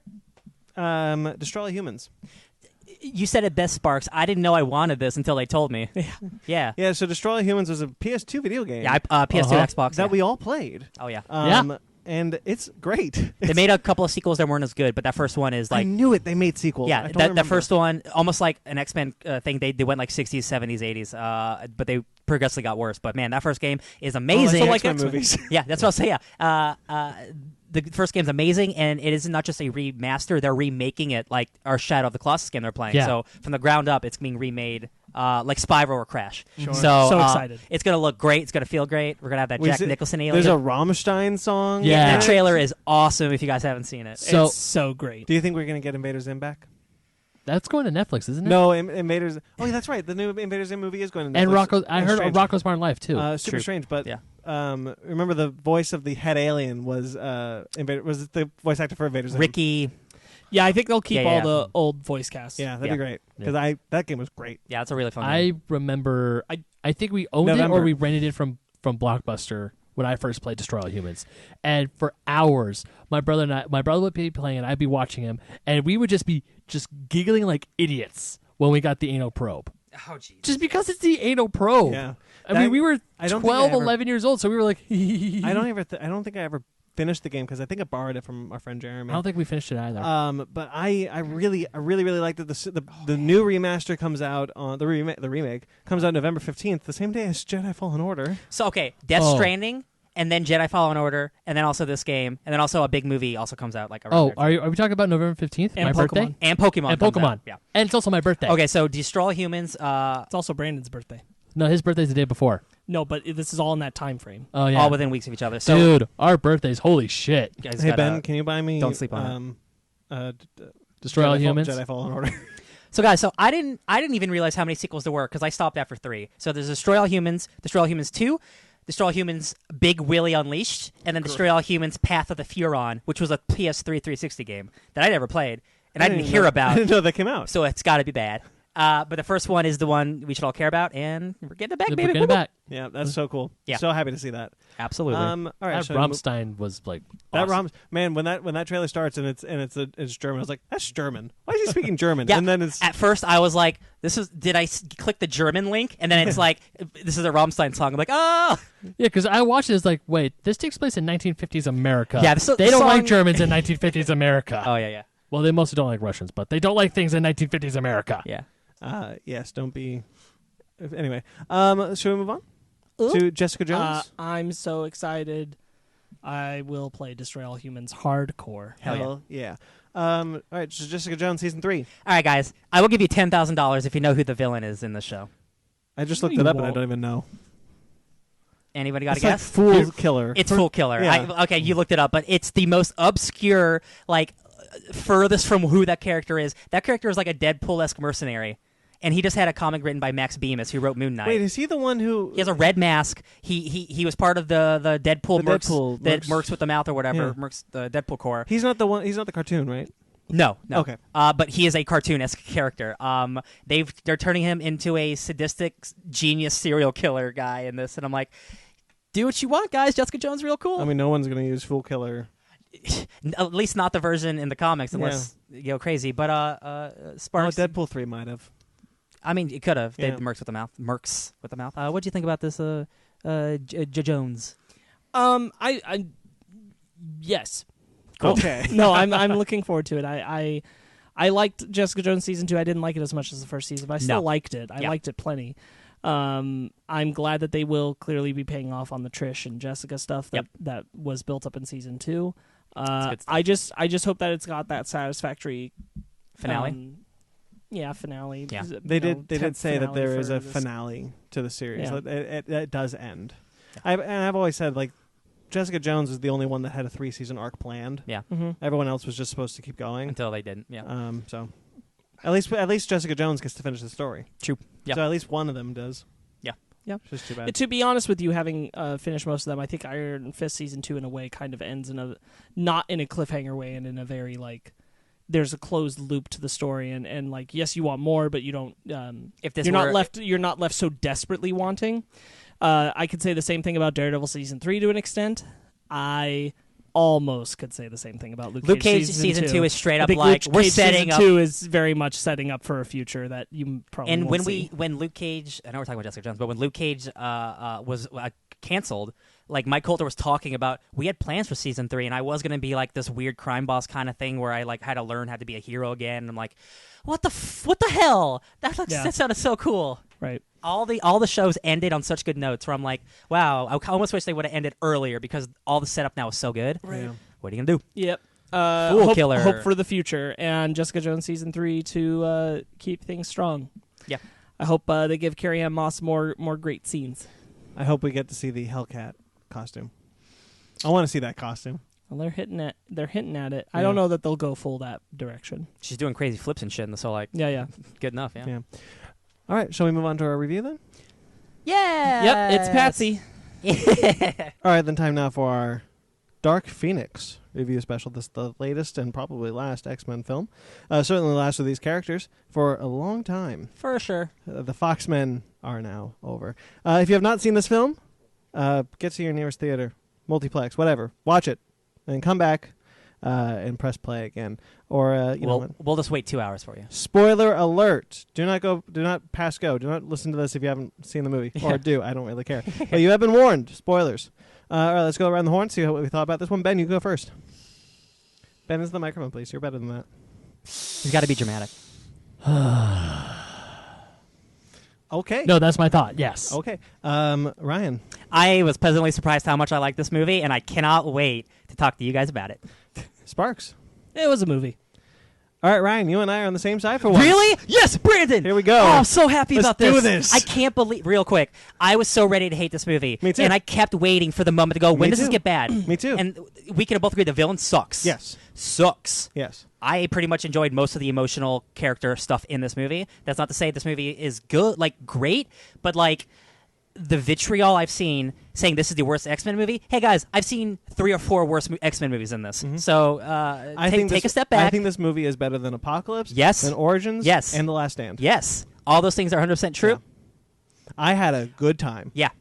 I really think you should watch The Last Stand again because there is no way this movie is worse than The Last Last Stand wasn't the one I was making a face about. Okay, good. Wolverine? No, see, Also not the one I was making a face about. Ew. I already talked to you about this. I don't know that this is worse than Apocalypse to me. Oh, yeah, it's Now, worse. see, Apocalypse is just kind of a fine film. It's a nothing movie. There's good stuff in it. I think the stuff with Magneto is good in it until at the end. Both this and Apocalypse have bad villains. Yeah, but I think Apocalypse just kind of exists and is just kind of bloated, and I don't really care. Whereas this one is lean. It's short. It's pretty tight. Yeah, it's a tight film. Now, to be fair, I don't think it's great as no. you know, I think all Ryan the and praise I- I'm giving it to it, it's just me. I feel like I have to defend parts of this movie that people simply are just being Yeah. Someone's got to defend it. Someone has to. I think it goes into the third act way too quick. Yeah, I that think- entire third act was reshot, and you Yeah. could tell. Jessica Chastain sucks. Like she's Malekith bad. Yeah. She's Malekith bad. I feel so bad because she's like one of the greatest actresses of our generation, Yeah. and she's giving nothing to do. Yeah. But I think there's a lot of emotional weight in this movie that honestly worked for me, and I was surprised at how much I liked the new cast. Same. With the exception of Storm. Don't care about Storm. I don't think she had enough to do. Yeah. When she starts talking, I was like, what is that? Is that accent from the last movie, too? Yes, but I would rather her try to do an accent like the character than not even have an accent at all. Yeah, that's fair. She's from Africa. That's fair. But yeah, I wasn't crazy about Storm in this one. I did kind of like that it was just streamlined. Like there was just characters. There wasn't a lot of characters in it. It was just Scott, Jean, Xavier, Magneto, and all. Those are the best characters in the movie. Surprisingly, I liked Scott. Surprisingly, I liked Mystique.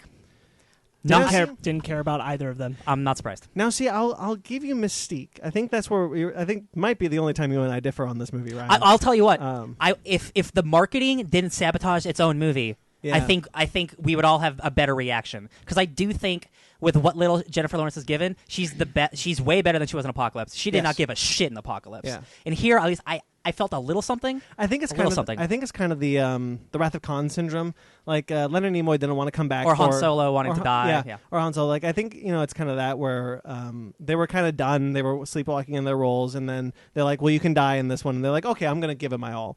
Like I do think there is a bit of that. I don't really think I have two minds. I applaud Mystique for being on this journey, having them follow the story arc to a natural place instead of forcing her to be a villain when they didn't structure her that way. This Mystique that way. At first, I don't like the direction Mystique was given. Yeah. But now that we're here, Ben, the closest thing I can relate this to is the Game of Thrones finale. I didn't hate it. I was completely satisfied. I'm glad it wasn't worse. That's kind of where I'm coming at with this one. Mm-hmm. So Yeah. like Mystique, I was like, I'm surprised like she's caring at all. There are things like I liked Mystique as far as I like Nicholas Hoult in this movie. Like I like how Beast was talking to her about like hey, this is we're the last of the first class. That was a good line. I like the line. Yeah, I like that too. I like all the callbacks to First Class being my favorite X-Men movie. It was kind of nice to see them finally call back to that film. On the other hand, Beast has waited 30 years to talk to Mystique about how much they loved each other. Time is the biggest problem of these X-Men movies. Yeah, but there's things. So when Mystique dies, it's whatever. I don't care about. I don't really care that much about it. I don't care that she died. I really enjoy the ramifications of what happens to Beast and Magneto. Yeah, I like how they're kind of murderous, because they both loved her, and they like even Charles, and Charles can't admit that he's wrong. The stuff with Charles is pretty good in this.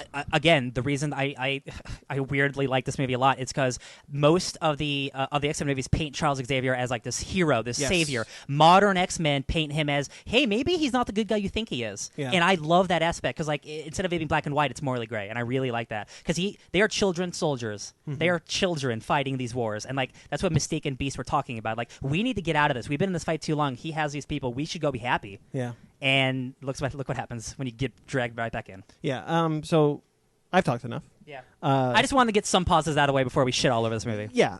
Sparkz, so you have some thoughts, I'm assuming. Yeah. I don't know. I don't think I have a lot of value in this. Should I start with the beginning and we'll just go from there? No, I don't. Retreading through the film isn't necessary, I think. I also agree we don't need to, but I do think the opening's pretty strong. I think the first 20 minutes, I'm like, wow, this is good. I'm actually really enjoying this. Yeah, I do think the first 20 minutes are really strong. I love the X-Men being heroes. I love he has a Batman-esque phone that calls the president. I'm like, wow, this is stupid comic book stuff, and I'm into it. Now the turn, I don't like the turn. When it's all of a sudden like, oh, the X-Men are superheroes, yay, and then like, oh, the X-Men are bad. Let's round them up and put them in internment camps. Gene attacked 3 police cars, all mutants bad. Yeah. No, I thought that was ridiculous. Again, yes, I agree.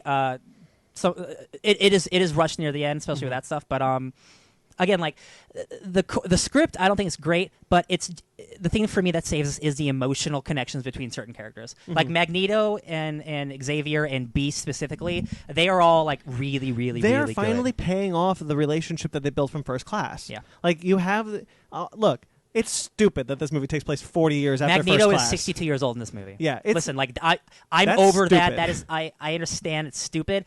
I'm not going to make that a negative in my movie. This has been a problem for 3 movies now. I'm over I really wish I looked like that when I'm 62 years old. Damn right. Yeah, in a couple of years, he's going to look like Ian McKellen. In 8 years, yeah, in 8 years he's going to look like Ian McKellen.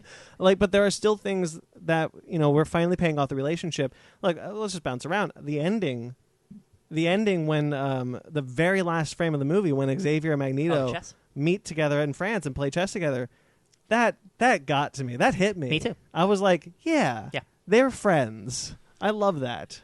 As I do have problems with this movie, but that scene I don't have a problem with. Mm-hmm. I really like that because it was kind of a callback to the first X-Men film where Charles is playing chess with Magneto in his glass prison, but now Magneto, but even like First Class, callback to First Class. Very huge callback to First Class, and also I do like how Charles Xavier is kind of seen like the bad guy. He's there. He's like when Mystique is calling him out, I was like, look, you want all these accolades, you want all these medals, and he's like, no, it's to protect me. She's like, no, this is to feed your ego. And then literally like 5 seconds later, he's like on a stage accepting an award. Yeah. Like he is so full of ego. Absolutely. I think McAvoy and Fassbender again are great in this movie. And again, like I don't think Magneto's given like script-wise a lot to do, but Fassbender is such a good actor. He just does so much with his face. He's just a really great emotional actor. And that final battle with Magneto and the aliens is so cool to see Fassbender do all the stuff with his hands with the magnet. I think most of the action in this movie is good. Yeah. Not great, but like I think it's good. Yes. I think specifically, I really like Nightcrawler in this movie more than in Apocalypse. I didn't. They utilize Nightcrawler better. Yeah. I wish Quicksilver had more to do. They knock him out. He is so powerful. Like they have to knock him out. What are you gonna do? I'm glad they did. I couldn't deal with another Days of Future Past sequence. I'm okay with this. Could just be my general dislike of Cyclops. I mean, why do you dislike Cyclops? He's a dick.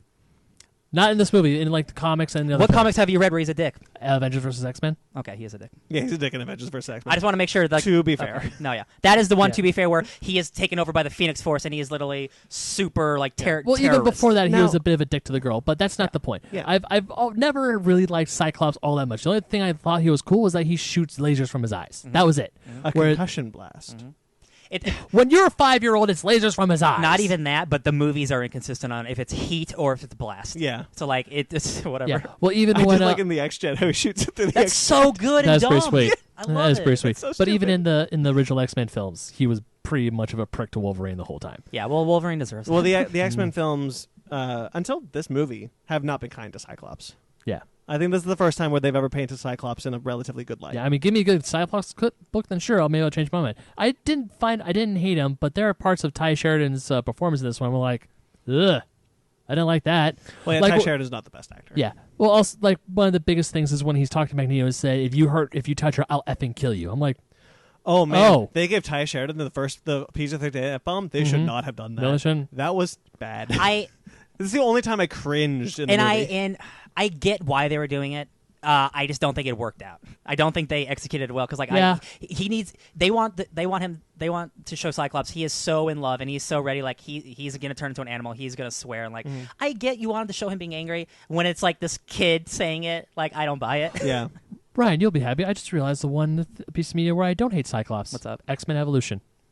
Oh yeah, Yeah, younger he's He's not bad. Cyclops. Okay, He's not bad. So. baby, I'll give you the Cyclops book where he's hanging out with his space dad in space, and that book's great. Yeah, Okay, then. I didn't. The last action sequence is good, but they dispense was the word I'm looking for with the new characters. The only 2 new characters they introduced in the movie. Pretty quickly. Oh, her name is And- Selene Sparkz. That Oh, yeah. bald mutant. Her name is Selene. And Oh, I yeah. thought her death was hilarious. yeah, she got buckied. Yeah, she Straight out of the skull. It's terrible. No, it's terrible. It's Dumb. awful. I hate like I was. Everyone in the theater thought I was crazy because I was laughing so hard. No, But it was. wait, it's just gone. Yeah. I just straight turned to Sparks like, wow, she just got buckied. Smiles at Magneto. Yeah. Even Fanny leans over. She's like, "What was her power again?" I'm like, "I don't know." She's They- telekinesis. What were you saying, Sparkz? I'll say what I said to Ryan, which is that I'm not looking. I am looking forward to now having a new aesthetic. That when we introduce non-major comic characters to the X-Men and there's New Mutants coming in, that it's not going to be this always wearing black gothic have Tattooed. tattoos aesthetic of like, well, we're not good guys, but we're not bad guys. We're brotherhood. Yeah. I'm Tattoos over and that leather, look. baby. Yeah. I'm over that look. And again, like Simon Kinberg, like he did this already. Like, okay, despite the fact that he already made this movie again, right? Yes. If I'm just looking at this is its own movie. You did the same design aesthetic for almost all your characters. Yeah. Why? Yeah. Why does Jean Grey have the red cloak again? Why do they have leather and tattoos again? You know what else? Actually, something that I was shocked about watching the finale of this movie. As it's going along, the Phoenix isn't the bad guy. Yeah. Like I was flabbergasted, Avuk and the Dabari, they're all shit and terrible. And you know what? and they suck. Yeah, Their design you could sucks. you could absolutely remove all the alien shit. This is the exact same movie. Just you have to rewrite a little bit. It's the exact same movie. Just have Jean Grey be your central force. You don't need an exterior force to come in. But honestly, I'll say this as a positive. Like I think not making the Phoenix the villain of the movie was you did it before, you did it already. We're not doing that again. No, I know. And I appreciated the fact that at the end there is the turn where the Phoenix where Jean doesn't necessarily have control, but control enough to use it to actually fight the real villains. Yeah. And she's with the X-Men and she's But the villains protecting like them. suck. But the villains suck. And their There's- plot yeah. is bad. It's Yeah. just like, oh, we want to use you to take over the Earth. Okay, whatever. The better movie, and I said this in now as the last X-Men movie, for someone who likes the majority of this franchise, Yeah. I am sad that this is the movie that they go out on. Oh, I agree. Because this is not the movie I want them to go out Hell on. no. I want them to go out on a 2-part Avengers Endgame scale Dark Phoenix movie. Yeah. That's Oh. a 2-parter. Like Or just end it at Days of Future Past. or just ended at Days of Future Past. I think Days of Future Past and Logan were a good place to end it. Yeah. But now we got Apocalypse. But like if you wanted to do a 2-parter, epic, Dark Phoenix, first movie Phoenix, second movie Dark Phoenix, that's the end of the franchise. That would have been a good way to go out. You'd have to get a better writer. No, I know. And the Phoenix Saga was told over 4 years in multiple comic books. Like, you can't tell the story in 2 hours. It's the fundamental fact that they just go straight to Dark Phoenix. There's an entire 2 years where she's the Phoenix helping people out, being Yeah. the super powerful. It's like, Yeah. it's just And- dumb that Simon Kinberg, Kinberg. Yeah. Kinberg, he just has this like hard on for Dark Phoenix, and I don't know why. And it's because it's the most popular X-Men story, and so they keep going. I So they get keep it. going back to them. It would be like if Marvel couldn't get Infinity Gauntlet right, so they just kept going back to it. So, yeah. But they don't do that because they're smart. Yes, they're smart. But Simon Kinberg, he does avoid the same story pitfalls of the first time he did this, and I do kind of applaud him for learning that. I do too. But it's still not Dark Phoenix, and It's not even close. And if you wanted to, and the thing is, if you take it out of the context of this is an adaptation of the Dark Phoenix, it's not bad. Yeah. As a Dark Phoenix adaptation, yeah. Yeah. But if you just take that away, it's not an adaptation of the comic. Why were the students calling her Phoenix? Yeah, there's no reason why. Literally, there's no reason. Also, in Apocalypse, where she goes Phoenixy, they retcon that. That's completely. That movie just came out. Yeah. That's not like a 30-year-old movie. Yeah. They retcon that idea. Yeah. Which is dumb. Yeah. Thank so you. yeah, again, A movie which Kinberg was part of. yeah, Yeah. it's so But silly. she wrote that Yeah. movie. Like hell, we knew that we were gonna get a Dark Phoenix movie because of that scene of Apocalypse when Jean Grey uses her powers. Like when she frickin' uses A, that, we're gonna- when she does that in Apocalypse, I'm like, oh crap, we're doing that again. Exactly. That was my thought too, and I was hoping maybe we get better, but this movie's So there's my two favorite things about this movie, and they're not even super essential to it, but just for me as a big X-Men fan, like seeing it, and this is the last X-Men movie, we got it. Genosha Yeah. and Dazzler.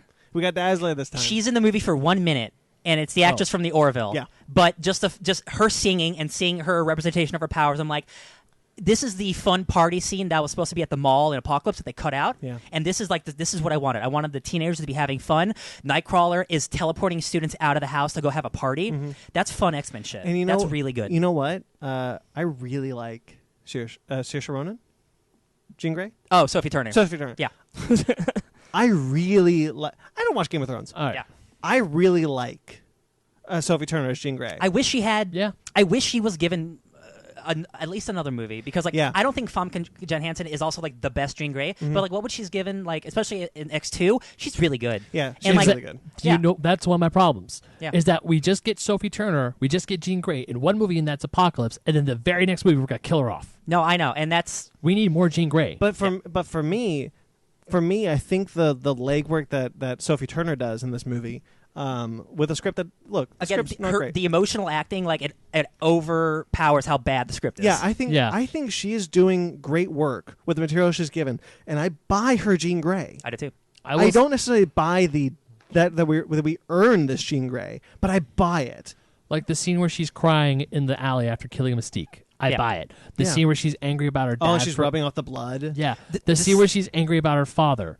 I buy Oh, it. dude, the stuff with the dad is so good. I think Yeah. that's like truly, really like the best part of this movie. Because Sophie that is Turner. so sad. Sophie Turner is not the problem in this movie. No. The big problem is that we get Dark Phoenix way too early. Oh, when and by when too early, I Magneto- mean too early after just introducing Jean Grey. When Magneto says, Whose blood is that? I was Yeah. keep trying to ask whose blood that is, and then he just goes into the thing. I know whose blood that is. I'm like, ooh, It's a good line. That is a that's good line. good. That's good. Michael Fassbender and James McAvoy do great. And they give Michael Fassbender and they give Nicholas Hoult time to grieve over Raven's death. Yeah. I really like Michael Fassbender's just kind of like it that was Raven's dead, and just kind of him looking at the helicopter and like taking that moment. I like him a lot. In The that scene moment. right after Mystique dies in the kitchen with Yeah, Beast I was just and about to say Xavier. that. And Xavier is trying to be his like, I'm Charles Xavier. Like, oh, this is really hard, isn't it, Beast? And he's like, Charles, this is your fault. You need to own up to your shit. And he can't acknowledge it because he's like, I just buried my adoptive sister. What do you think I'm feeling? It's like Yeah. nothing. Yeah. Because your ego has driven you far too far. And again, it's so weird that this is such a thing for Simon Kinberg because Charles Xavier putting the blocks in for the Phoenix stuff is not from that run. Mm-hmm. That's a modern thing. But he just loves, and I don't hate the idea, but when you have like the Phoenix Force power and also that trauma, they're not necessarily tied together. Mm-hmm. So when you block off that trauma, but there's also this weird Phoenix Force thing, like it's a bad combo for me. You could have had one or the other. Like she's always been the Phoenix Force and leave out that father stuff, or you know what I'm trying to say? I'm getting no, confused. I do want. It's too much. It's too much for her. As a character. It's difficult to. I'm bad with words. What it is a it's a holdover from The Last Stand. Yeah. Like it is an idea that Simon Kinberg ran with, and the aliens feel like there were a last minute to the script. And which is crazy because like the way she gets the Phoenix powers, like it is in a space shuttle. It is similar, and the Dabari their place was destroyed by the Phoenix. So that stuff is true, but they're not shapeshifters. They're not out for revenge. They were in one panel. They were in one panel of the Dark Phoenix saga. One panel. You really don't have to put your finger that close to my face, buddy. I'm just Hey, so is Stryker. Stryker was in one comic. No, but he's he's been in in an entire 15 movies. No, but yes, but God Kills, Man Loves, God Kills is a great comic, and he is at least an entire character Sure. throughout the one book, Yeah. one panel. But I'm just trying to say that. No, I know. These people have a tendency to expand things far past them. And again, I truly wonder if the Dabari, because like they look terrible. Those aliens look like shit. Awful. And I really wonder if it was supposed to be Skrulls at the beginning, because the Dabari are not shapeshifters in the comic. Like if the Shi'ar were involved, like because as we know, the last part of this movie was reshot, and it was going to be a giant cosmic battle, and it was going to be spaceships and Jean Grey blowing up spaceships, and they changed it because it was too similar to Captain Marvel. Yeah. I think the sequence we got probably is a better idea than having just Jean Grey blow up a bunch of ships, because I think this is a more interesting combination of people using their powers in a small location like the train. And again, Magneto being boss, and Nightcrawler being boss, and the freaking hair whip guy, whatever his name is, I thought he was silly and cool. He's whipping his hair back and forth, baby. Sparkz, you've been silent. Do you want to come in? Sure. I don't really care too much for Jean Grey's character. I can't tell when she's doing something out of her own choice or when she's doing something because she's controlled by the Force or Look at something. her eyes.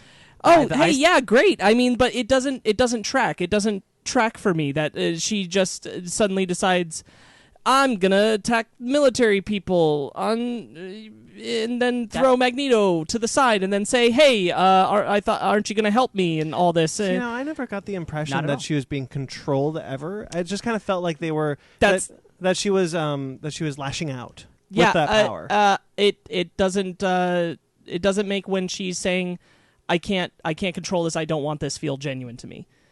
Because it feels very similar to the Brightburn situation of I don't know when you're playing it or when you're not. I don't know what is you choosing this and what is you being kind of forced towards this.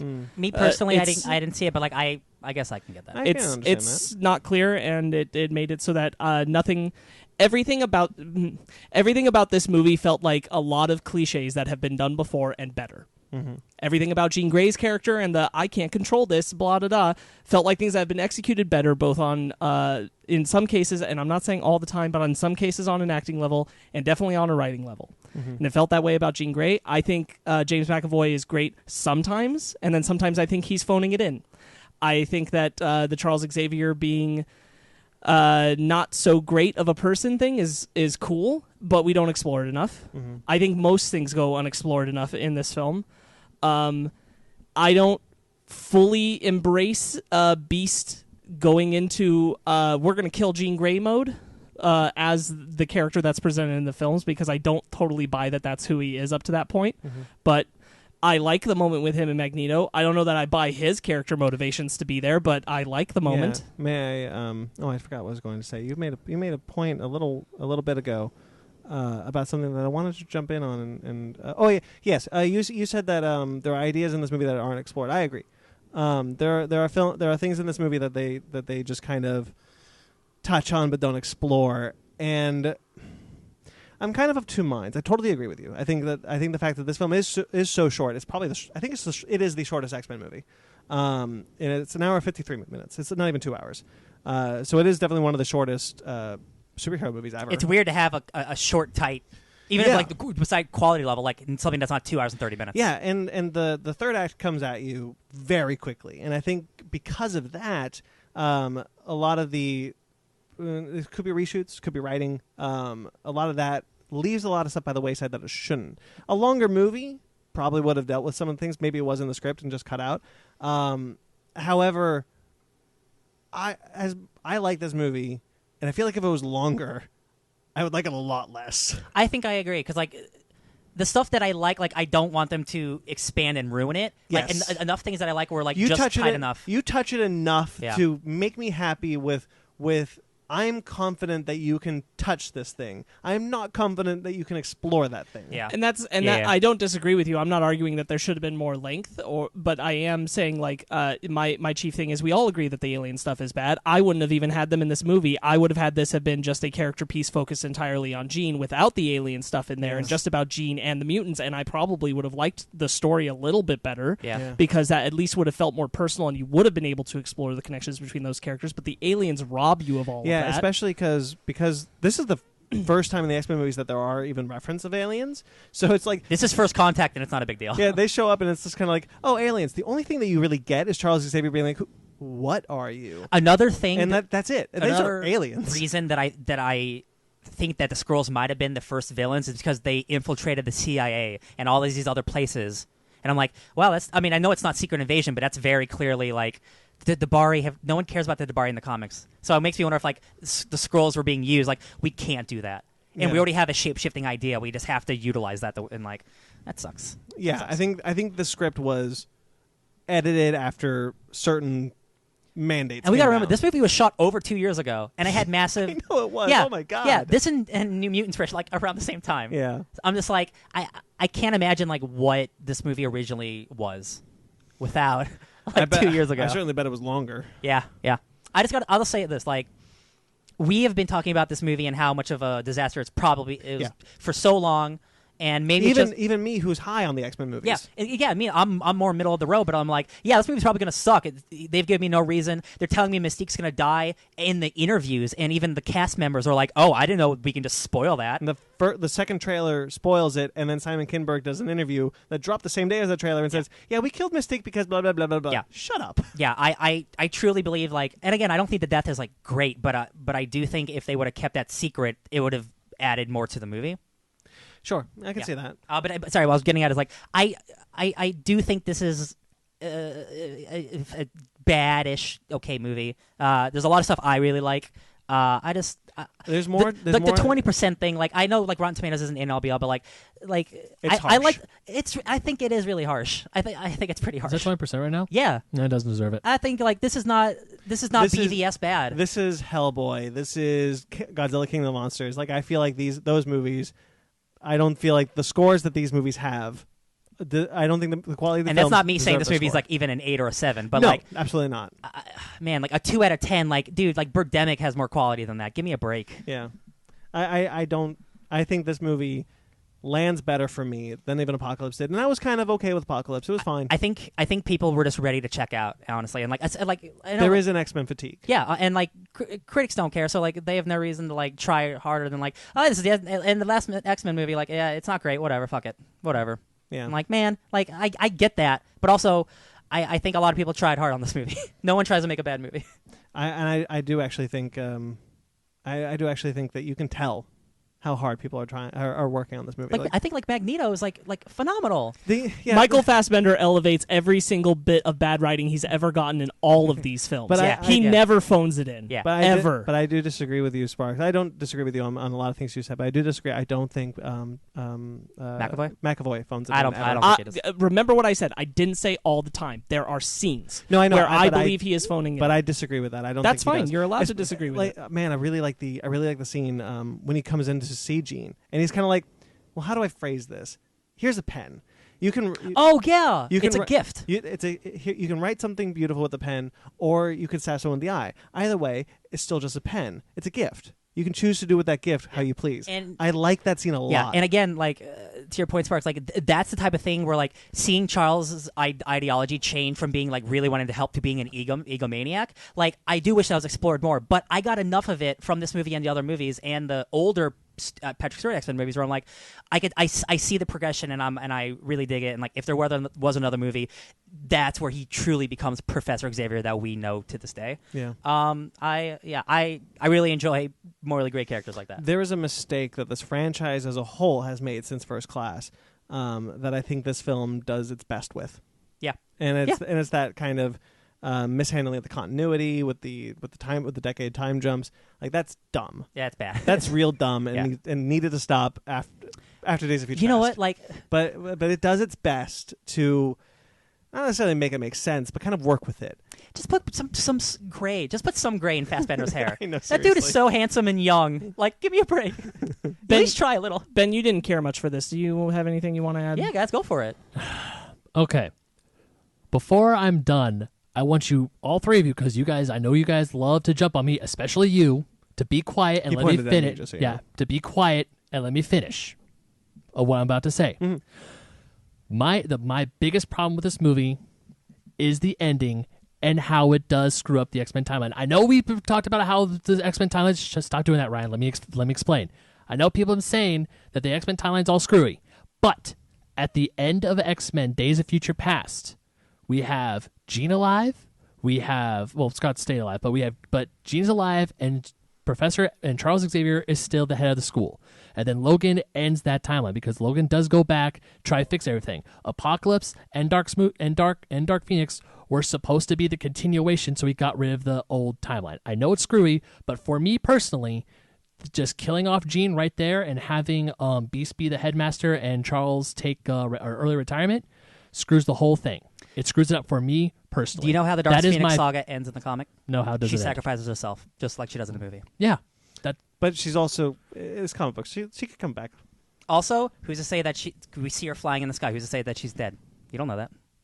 And we do see the Phoenix Then flying in the We sky. do see the Phoenix Force flying in the Then sky. do we see again. Professor X come back as the head of the school, and they renamed the school back to Xavier School of Gifted Youngsters? They We did don't in the know. comics. They couldn't in the movie. They do in the comics, yeah. When They do Professor that- X died, They do that all the time in the Wolverine movies. founded the Jean Grey School for Gifted Youngsters, and then 5 years later, when they rebooted the X-Men, it went back to the Professor Xavier School. Yeah, but that's a reboot. It's not a straight continuation. These Well, movies it were is. supposed to be straight continuation. It is. Marvel has never rebooted in the sense that you've mistaken, Ryan.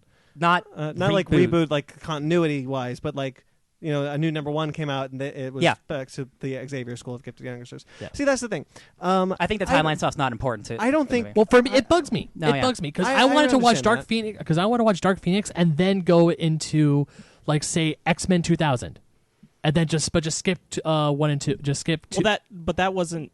Never mind. Go ahead. Yeah. Well, that wasn't going to work just because that was old timeline that took place Yeah. before Days of Future Past, which means it doesn't lead to X-Men 2000 anyway. Yeah. Because was they never going changed to. it. X-Men because 2000 all doesn't those exist events, anymore. All those events changed. Yeah.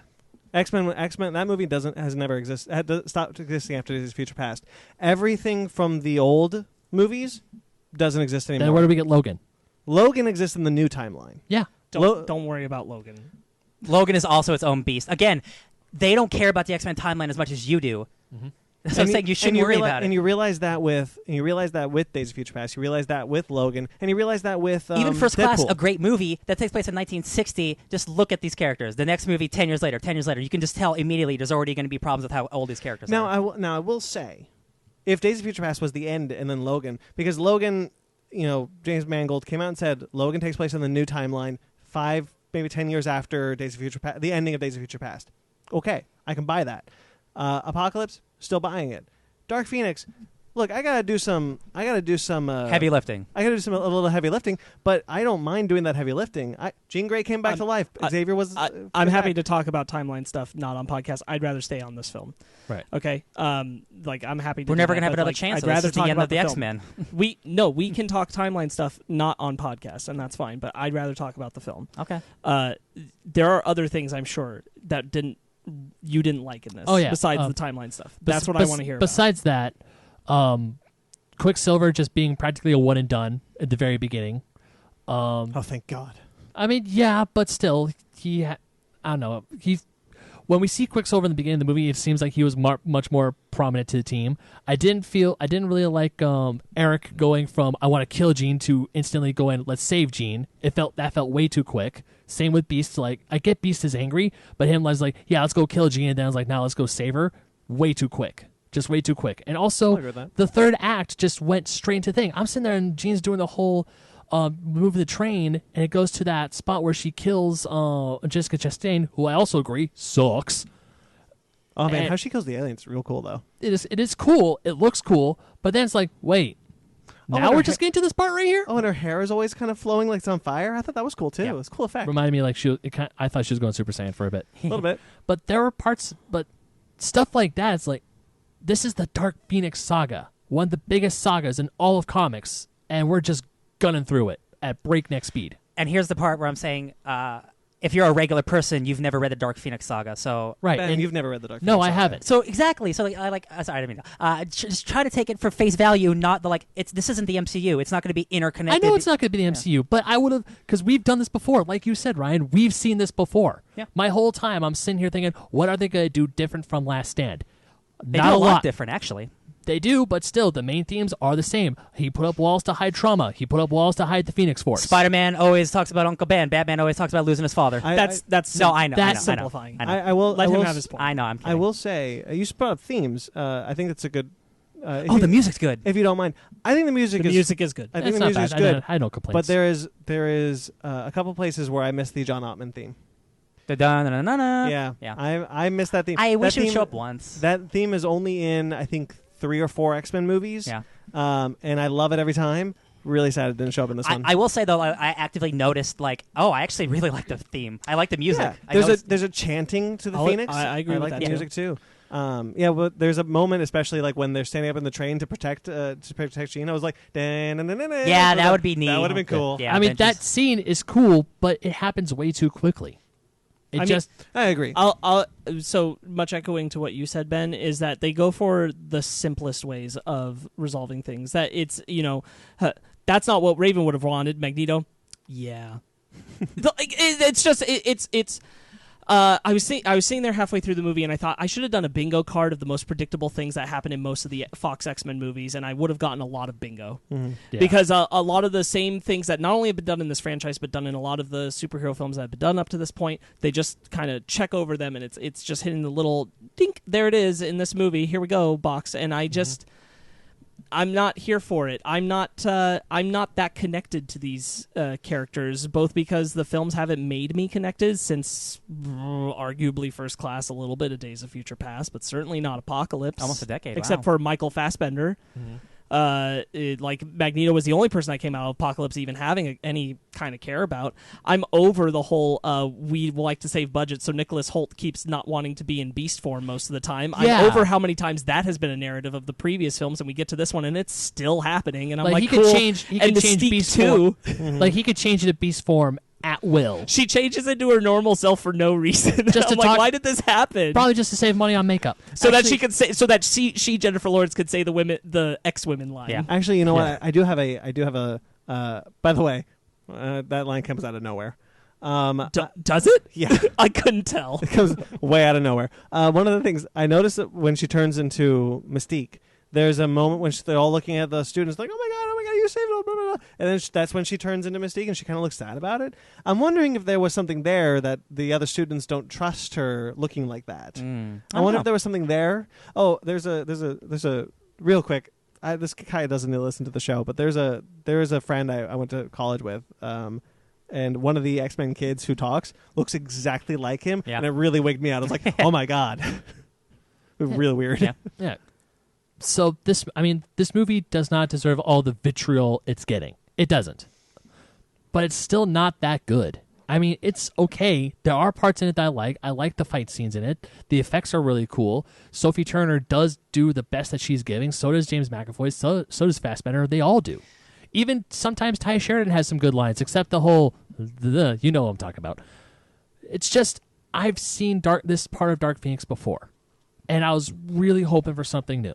I really was. Something different. I thought the Nightcrawler and Quicksilver using their powers together was freaking so cool. So that was cool. I didn't get to jump in on it earlier, but when you said like the opening 20 minutes, I was mostly on board up to that point, Mm-hmm. and then I started pretty hard falling off just because I don't feel like there's developed a relationship to these characters. If you're not bringing over your already comics care about them or a hardcore care about just this entire Fox film franchise, it's not really there as a film by itself. It's not there. Yeah.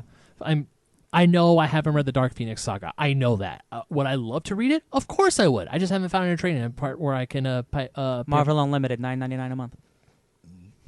Well, actually, to his point, actually, it is interesting that I don't think there is a current edition of the Dark Phoenix trade right now.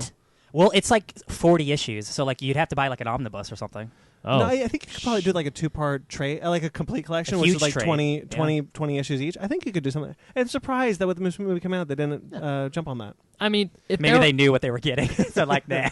But if there was like a soft cover or a trade of like the Dark Phoenix saga part 1, 2, 3, whatever.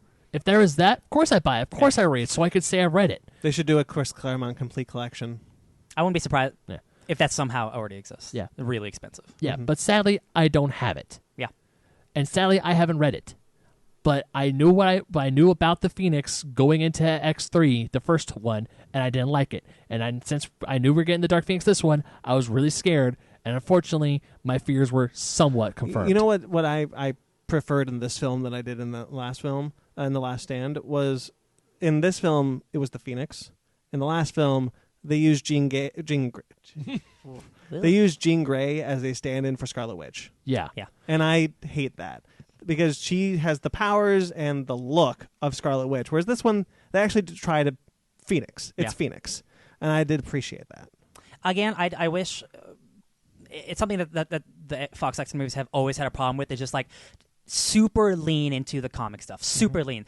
The Phoenix Force. Days of Future Past is the only one that even goes close. Yeah, like not to bring up Rise of the Silver Surfer, but like Galactus and the Phoenix Force are kind of similar. They're like weird space entities, whereas the Phoenix is an actual like embodiment of life and death. Like it's a physical creature that it takes. Jean's the only person who's strong enough to hold it. And instead it's just like a weird space force, but no, like not like it's weird. I feel like when we're 4 films, if we just go with the prequel films, prequel-y Like films, First Class, first class up to now, if we just go with those films, we're 4 films deep, and I should be able to care more about tertiary characters than I do. Yeah. This film doesn't play with them like they're characters I should care about. The only ones that they even try to make me think I should care about are Beast, Magneto, and Jean, which that's a stretch, and Xavier. Past that, everybody's treated like a set piece as a character. Yeah. They're not developed people. They're not developed arcs. They're not given anything of any substance beyond what, that doesn't feel like something I haven't already seen. Usually better. Yeah. There's just not a lot there to connect with. Yeah, like the second Xavier says, I put in walls to protect her from the trauma of her causing a car accident that killed her mom, I'm like, you changed the words around, but it's still the same thing that Patrick Stewart did in X3. It's the same thing. Yes, but I think that action is the same. The consequences are different. Yes, but I do think that doing what the version. Yes, I agree. He shouldn't have done the Xavier Wall thing again. But it still leads to the scene where she confronts her father and how devastatingly sad and tragic that is, and he does not care about her, and he's scared of her. The father says, "I lost my entire life. My life died, including that night. you, including you." And for me, that was worth it. That was a strong moment. What I didn't like is that this is supposed to be indication enough that what he did will push her far enough that she will kill Eric. She's willing to kill Eric and pick him up out of a wheelchair and make him walk upstairs painfully. You mean Charles? I do. She threatens to kill Eric first, and then picks Charles up out of a chair and forces him to walk upstairs.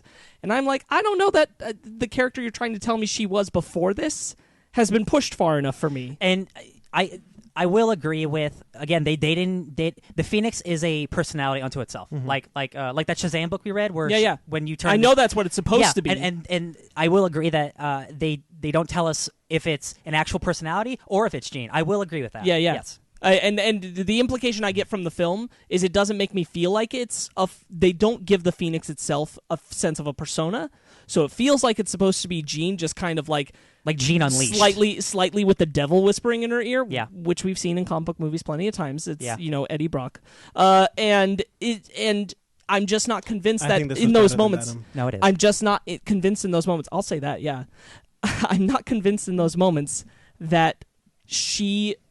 I'm being told what kind of person, and to an extent, the familiarity I have of her from Apocalypse, the kind of person she's supposed to have been for about a decade, by the way, is this person who will then be this willing to do the things she's doing. Yeah, they don't do the legwork to make me buy that, and that's a lot of why I just can't follow the story, because that's what it's about, and it's not developing it enough. You need to go harder into developing her in a direction. You know what?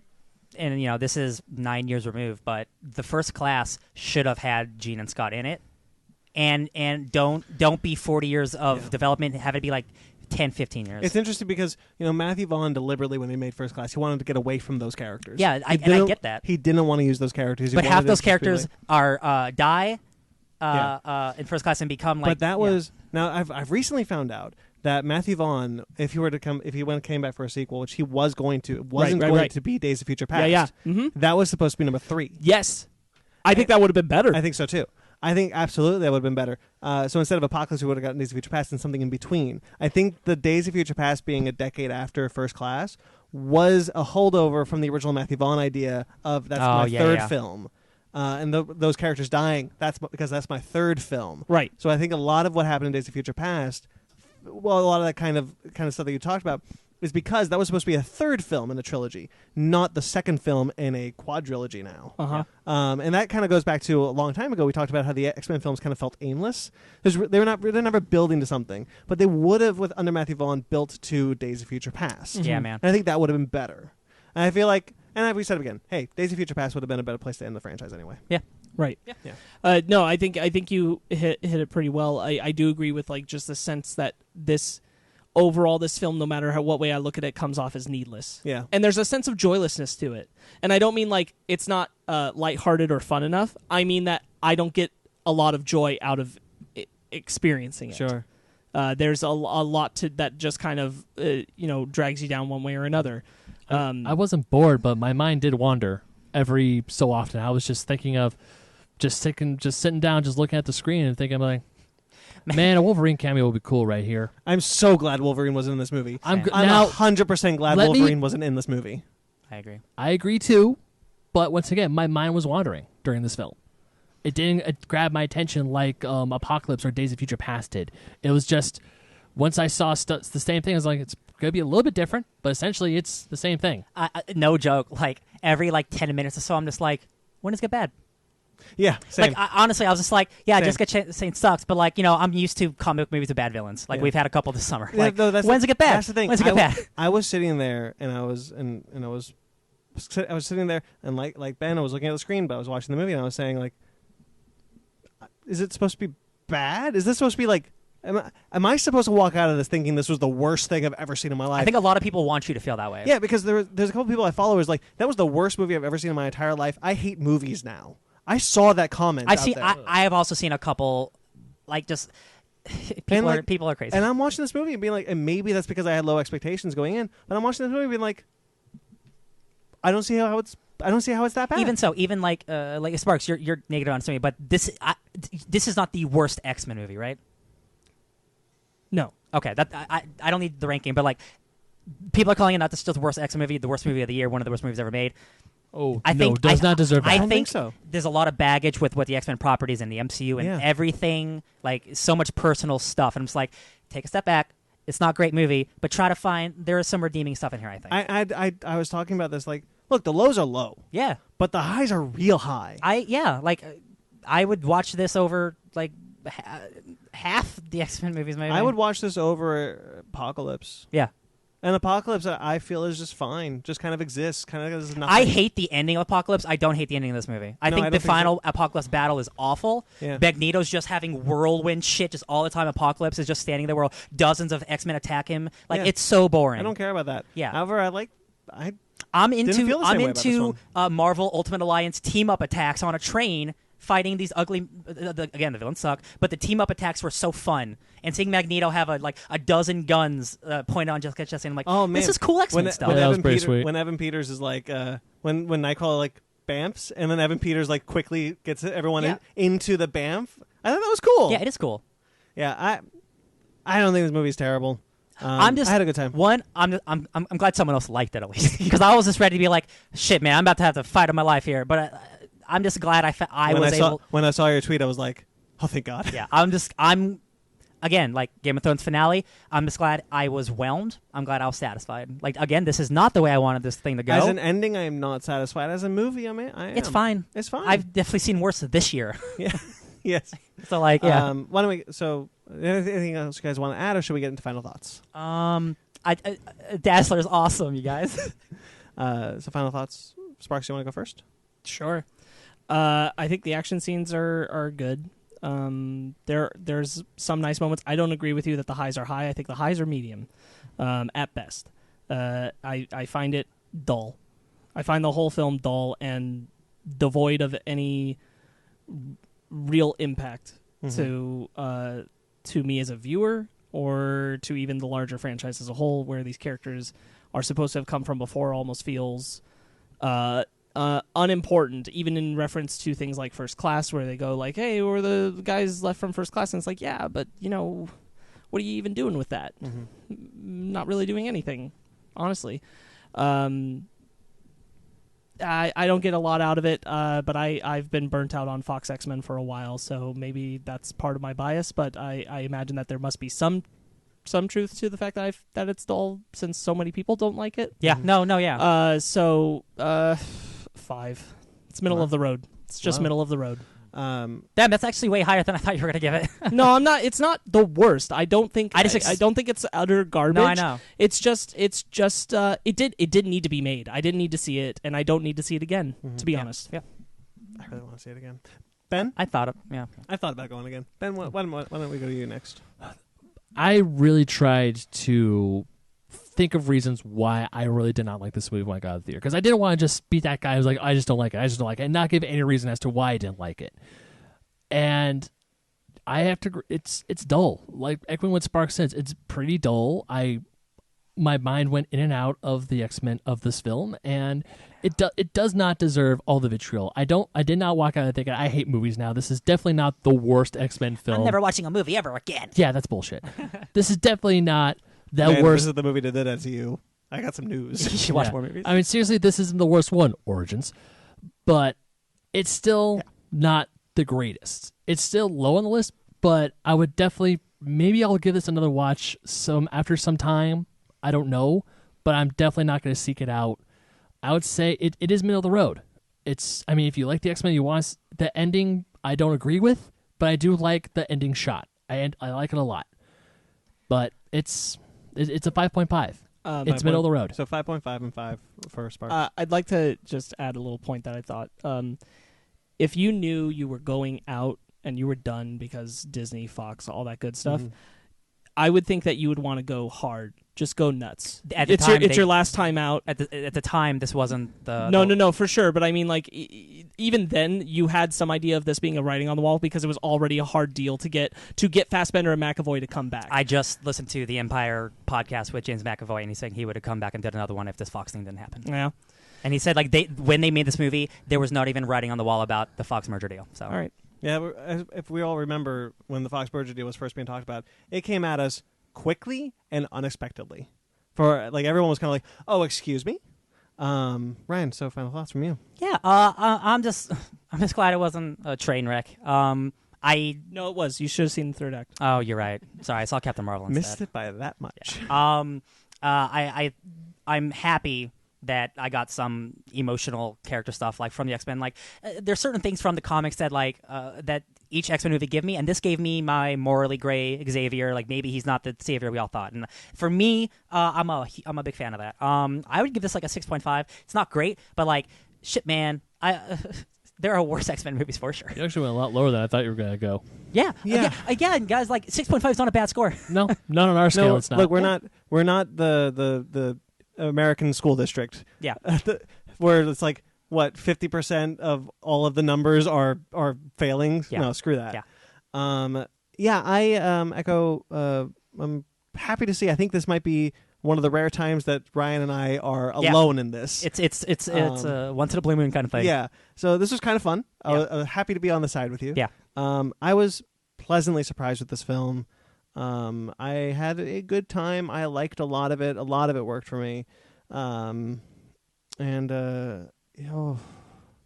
of stuck with it between a rock and a hard place right now because if any of you follow my Twitter or my Instagram, you'll know I redid my Godzilla King of the Monsters score from an 8 to a 6. Yeah, I saw that. Yeah, man, every movie is its own score. Don't judge the last movie on same score. Yeah, but I think the Godzilla King of the Monsters score, I think that might have been too harsh too. Yeah. I think I might with Godzilla be sitting at a 7.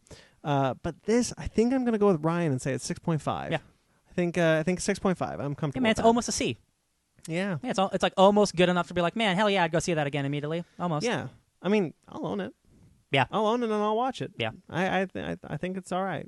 Give me more Dazzler and I'll buy it. All right. So shall we move on to our book club then? Ooh, light us up, baby. Welcome to the Fake Nerd Comic Shop. Yeah, hi. Do you have any books? Can you be more specific? Anything readable? All right, then time now for our book club. Sparkz, take it away. All right, so I picked Light Brigade by Peter J. Tomasi, and this I heard about through the grapevine from another podcast, and it sounded really cool, so I wanted to check it out, and I really enjoyed it. What do you guys think? Yeah, I'm not religious at all, and this book was dope. Nice. So there are times where I'm reading books, and there are certain books where I can see this translated into another media, specifically film. Beat for beat, shot for shot, this could work great. Light Brigade is one of those books that I could see a movie about. Beat for beat, shot for shot. The story is fantastic. What is the first thing I said to you about the book club? That exact thing. What? Yeah. That it was like The thing that I most said? easily adaptable. Like this is can translate so easy to a movie. Exactly. Right. Or some miniseries. Yeah. Yeah. But what I like about it is that the whole story, all 4 chapters, which those are some long issues. I thought I was looking They're at like a double-sized. standard. Yeah, they're double size. There's double size, but each one of these books helps in the greater narrative, and this whole thing has a straight beginning, middle, and end, and I really, really like it. Doesn't set up anything, doesn't reference anything else. It's just World War II. They give you all the exposition. This is a solid book. Yeah, I thoroughly was surprised and enjoyed it. So the general narrative is World War II, and we're following the soldiers as they're kind of waiting in the snow, in the trenches, in between things. And one of our guys, Christopher, has recently gotten notice that his wife died. Yeah. In a car crash. And he's just kind of living in that hell right now, and everyone's just kind of what I think this does really well is the establishment of the soldier narrative, what these guys are going through, and the isolation of being out there and that separation from home, and how these guys are like kind of trying to be there because they know he just lost his wife, but also it's a tense situation, and everybody's on their on their shit, and so he realizes and recognizes that there's a whole bunch of soldiers moving in on them, and so they prepare to take their stations, and they open fire upon them, and we get some Overlord-like feelings because they open fire on them, and they will not go down like some zombie dudes, and it turns out we get pulled into this whole religious crusade war, essentially. I was not thinking. I was not expecting that. We see 2 angels fall from heaven, and another light goes out into the woods, which apparently is the sword of God. Yeah. And they just go down, and then one of the other big twists I like is the Centurion when he is revealed. Yeah. That was like, because like Ryan, I am also not really religious, but I did go to church when I was a little kid, so I know some of these things. This is for people who might not know Overlord. This is like World War II preacher as well, like godly stuff being taken to a human level. Yeah, this didn't go the direction I assumed it was going to go. No. I thought we were dealing with zombies. So did Did I. not know we were dealing with half-angel children. Yep. No. The Nephilim and the Grigori. Yeah. So real quick before the battle takes place, Chris writes a little note and puts it. And puts it in a bullet and sticks it in the wall to preserve his memory, because they're standing in a graveyard from World War I. And it's saying like, oh, we got 200 Germans here, and they look around the graveyard, and it's all the dead soldiers who were previously at the station. So they all start writing memories and stuff and start placing as well, because they all think they're about to die. And that's a really small. This book has a lot of really small moments in these big moments, and man, Peter G. Tomasi just kills it in this book, man. It's so good. Yeah, I think there's some confusion for me in the last book. In the last chapter of the book, these are made of 4 large prestige edition books, I'm assuming, because it's split by 4 chapters, and it's like more than 200 pages. But there's some confusion in the last book where it's just a bunch of bullets and a bunch of blood and a bunch of guys dying, where I'm kind of losing track of where each character is. Because the humans gain some of the power of God. So, like, it is a bunch of, like, supernatural humans fighting supernatural zombie dudes. And some of the humans don't look distinct enough for me to know which is which. Yeah, you're right. I can agree with you. You're right. But there's enough... but the story is really solid. There were definitely a couple of moments where I tracked backwards to follow where somebody was and then kept up with it. But what I really appreciate is when everything gets raised up to this Grigori battle, trying to find the sword, wanting to take the sword and put it into the eternal flame, which is surrounding the cross that Jesus was burned on, and now it burns forever. There's a lot of shit going on. And Was once the cross? all, No, I'm sorry. Continue. and so following around that. Even though all of that is like the high stakes of what's happening, we never really lose sight of even when they become super buffed, the human characters and the soldiers and the reality of what's become of them. And I really like moments like when the two are taken down by the tank, and they take their grenades out, and it's like, hey, at least we know there's something, past all this. It's a much smaller story than I anticipated. Yeah, with the narrative, with all the evil angel children. Again, the Overlord comparison I think is very good. Yeah, the first chapter ends with these two angels coming down from the sky fighting, and that's the biggest moment in the book, probably. Yeah. And I thought that was interesting. Yeah, interesting narrative choice. And it's teased and throughout like the whole entire first issue. Like they just keep slowing. Yeah. Sure. And I thought it was an interesting narrative choice that works. Yeah. And also what I kind of like is that, yes, this book has major religious overtones to it. I mean, it mentions, we see the nails, like one of the nails that nailed Jesus to the cross was used to shoot one of the guys. But what I also like is that the angel that falls and talks to the centurion for the first time, he says, there's one among them who is completely devoid of faith. It's Chris. Yeah. One whose wife died. And yet he's like, yo, even though he doesn't really believe, we still need him. And that's It's what I like is that it's not one of those books saying, "Oh, you're a non-believer, you're going to die anyway, you're going to go to hell. Screw you." But that's kind of what I got from the whole book, where it's like, yeah, this is a battle in heaven. Mm-hmm. Heaven exists, angels exist, but it's not about religion. It's it's about power. It's about mythology. Yeah, like it's a mythological story that's not like if you see it like. God of War isn't talking like you should believe in Odin. Like, it's not like that. It's just a story with these gods in it. That's the same thing. This is a story that has Christ imagery in it, and it's a war story, and it never loses sight of it. Yeah, and it never goes into it never preaches a religion. The religious aspects are presented as a mythological backdrop of this world. Like also one of the scenes I really enjoy is the scene where they hear something out in the woods, like the guys are trying to milk the cow, and then they're like, "Who plays shortstop for the New York Yankees?" I don't know. We don't know. And he's like, "I don't know." Yeah. Hey, try National League question. Who's the National League MVP last year? I don't know. Baseball. Hey, how about you guys who wrote The Rights of Man? Ugh, colleges. And then and then it's Germans. Mm-hmm. And I thought, how did these guys know they were Germans? Yeah. And then they got it right here. Yeah, this they is said awesome. petrol and also the identification cards. Yes. Because I kept looking, it's like, wait, no, that's You spelled thought we were- correctly. Your forgers figured that being stupid Americans, we couldn't spell the word identification right, so you idiots corrected it. We did it on purpose. Yeah. Like that's Yeah, genius. I really like that. That is genius. I'm not gonna lie, I was staring at that thing. It's like, wait, that is spelled exactly the same. What am I? Oh, you sons of bitches! This is a great line. I was 12 years old, and I found out there was nowhere, no matter how safe I was, there was nowhere I could trust. Because in the blink of an eye, the thing I trust would be gone. And he's like, and you blame God for all your sadness in your life? And he's like, no. After my father died, I stopped believing in God. Mm-hmm. And I'm like, shit, man, that's the stuff that I love. That's some hardcore shit. Yeah. Yeah, that's real good. And it's I just got more because it's so cool. Marcus Longinus, who's Marcus the Longinus. Roman soldier who killed Jesus, Who stabbed Jesus with the spear of destiny? Has That a spearhead. In a sense, to spare him from being Suffering. suffering from the Yeah. blows to the legs that the others were. his curse is to live an immortal life. God, and when he describes that, he's like, I've learned that it's not like the starvation or bleeding out that kills them on the cross. It's that the organs suffocate themselves so the lungs can't breathe, and they're basically drowning in air. And I'm like, that's messed up. Marcus has this iron spearhead is what I used to pierce Jesus' Yeah. body. And then Soldier's like, yeah, of course you did, dude. Like, Also, oh I my kind of God. like how the spear is still stained with Jesus' blood. You can't You wipe can't it off. wipe it off. No, I like that. Also, like when they Jesus go- has Chuck Norris blood. Yeah, and also when they go to the monastery for the first time, because it's one of those things where like what's the half angel children, the Nephil, whatever, Nephilim. Gregory.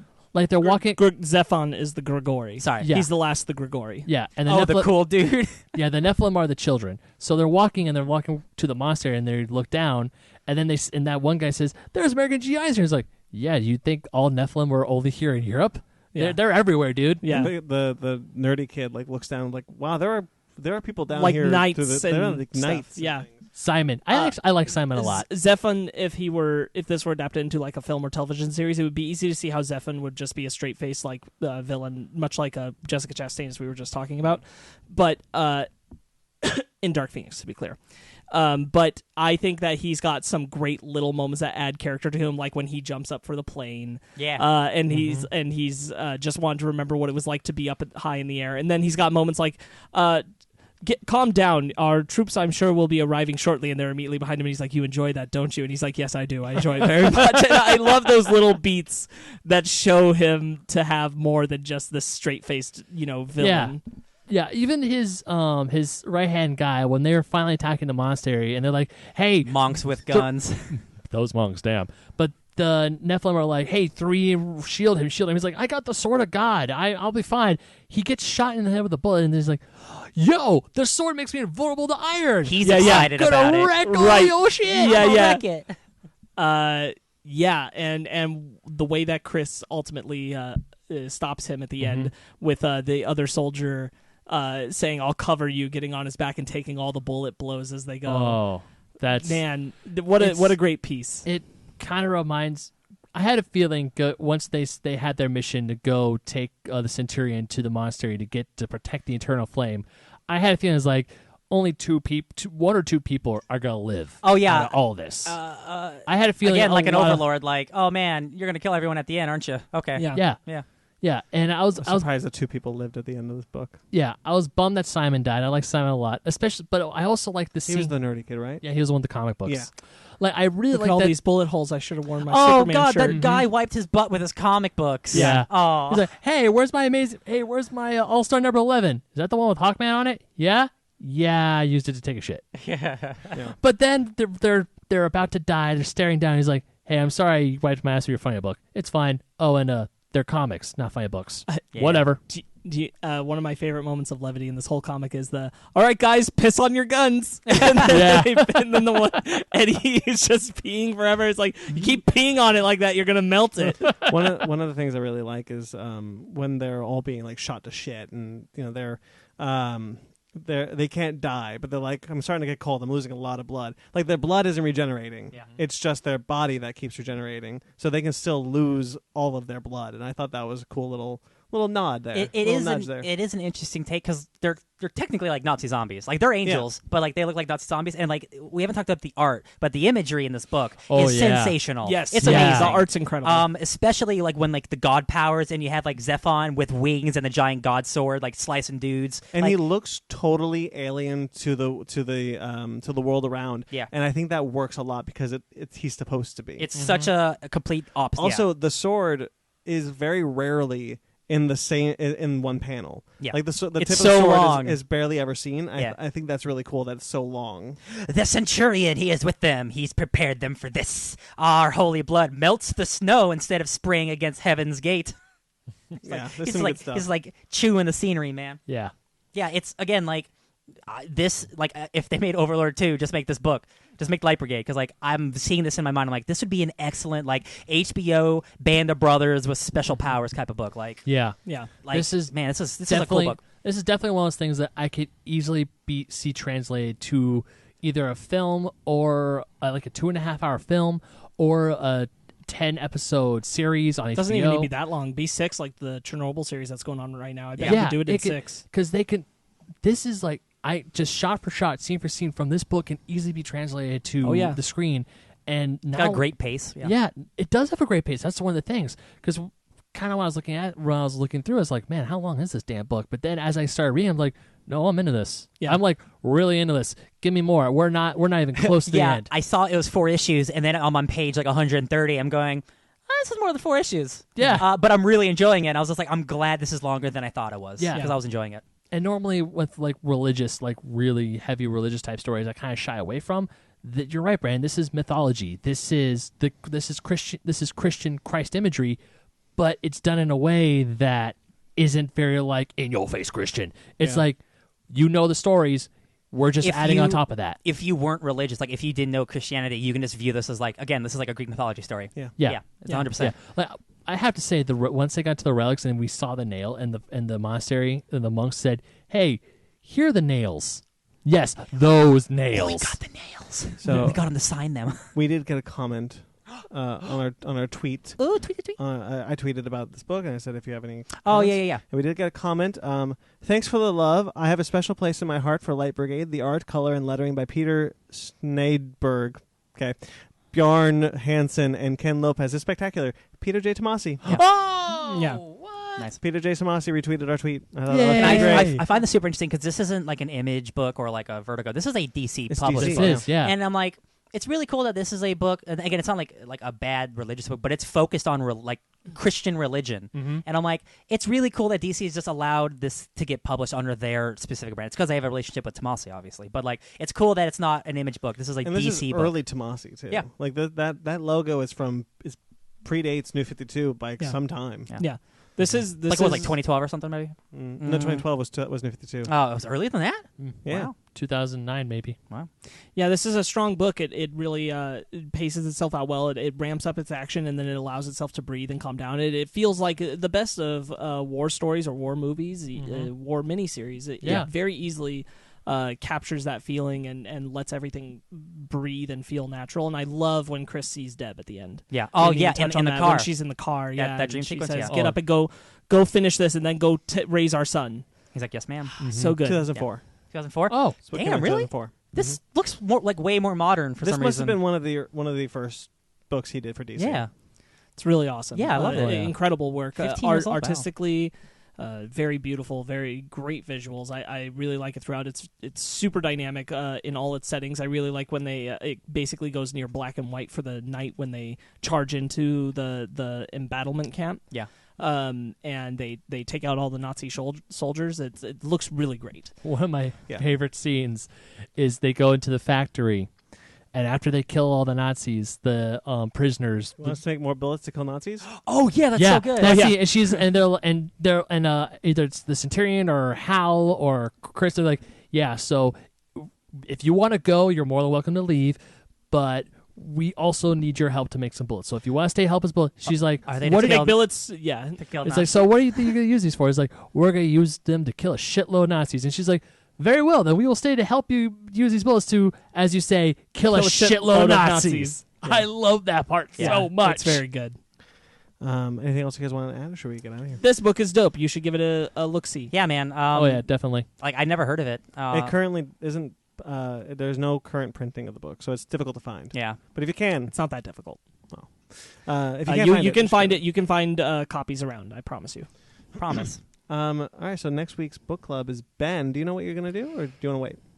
You know what I thought about it, but let's wait until I can make sure you guys can read it. That means it's a manga. It's a manga. Damn it. Well, Come on, Ben, Yeah. We've I done know, this I long know. enough to know. I know. we can I know. find any comic.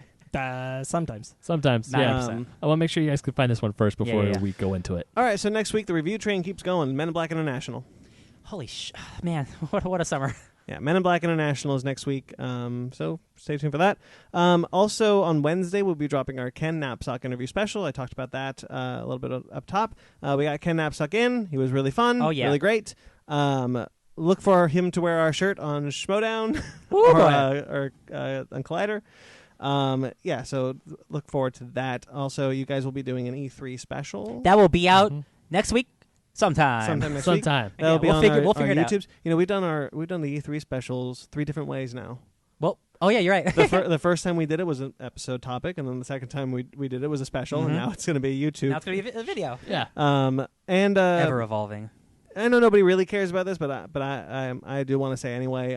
Our anniversary, our show's anniversary is Wednesday. Oops, my bad. I thought it was next month. Hey man, So it happens. So we were not prepared. Nope. So we will be putting it out a week late. So look forward to that. Sounds good to me, man. All right, so that'll do it for us. Make sure to look in the show notes for our Funko affiliate link and use promo code SHOP10 for 10% off your purchase at checkout. Heck yeah. Check out our Patreon and TeePublic stores. Both have. I've recently changed our Patreon to be the proper Patreon that I want. One tier, one $5 tier, and you get everything. We're talking the first 50 episodes that are no longer available on Exclusive. our show. You get to When the mics were worse the mics were worse. A and the lot takes are cold. Yep. You can find you can suggest a topic. You can. I think I actually said you could probably come on. For $5? Well, like call in on a specific topic or something like that if you guys wanted to. Maybe $6. And I am working on getting something else on that tier, an exclusive to Suburban Proctologist and our show. More on that when I can figure out how to do that. And it will To have be to be determined. with Jeremy's permission. But yeah, both links are in the show notes, so check those out. Also, thank you. So at the end of the show, we'd like to say thank you. So thank you to everyone who listens. Thank you. Greatly appreciate it. Thank you to all the new listeners. If you're new, hi. Welcome to the show. If you're old, thanks for stopping by. I know you guys are out there. Thank you to the old listeners. Thank you to Jeremy Bellucci, who contributes to the show in regards to the theme tunes and music and whatnot. We are a step closer to getting Suburban Proctologist back on air. So stay tuned for that. Thank you to Mike Matola for our logos that I am currently wearing on a T-shirt. You can find it at TeePublic. You can find him at Mike Matola. You can find Jeremy at Jeremy Bellucci Keyboards, both on Instagram and Twitter. Jeremy's not on Twitter, so if that makes sense, follow that. Yeah. Subscribe to us. Nope. We can find us on Twitter, Instagram, Facebook, all at Fake Nerd Podcast. FakeNerdGuys@gmail.com if you'd like to get in touch with us personally. I'm at BT McClure on Instagram and Twitter. Ben, where are you? Ben Magnet27 on Instagram and Twitter. Ryan? I'm at DJ Tony Snark at everything. Sparkz? Sparkz Witty on Instagram, SPARKZ Witty. Subscribe to us on iTunes, Stitcher, Google Play, TuneIn, Spotify, iHeartRadio, rate and review wherever you get us. We greatly appreciate it. YouTube!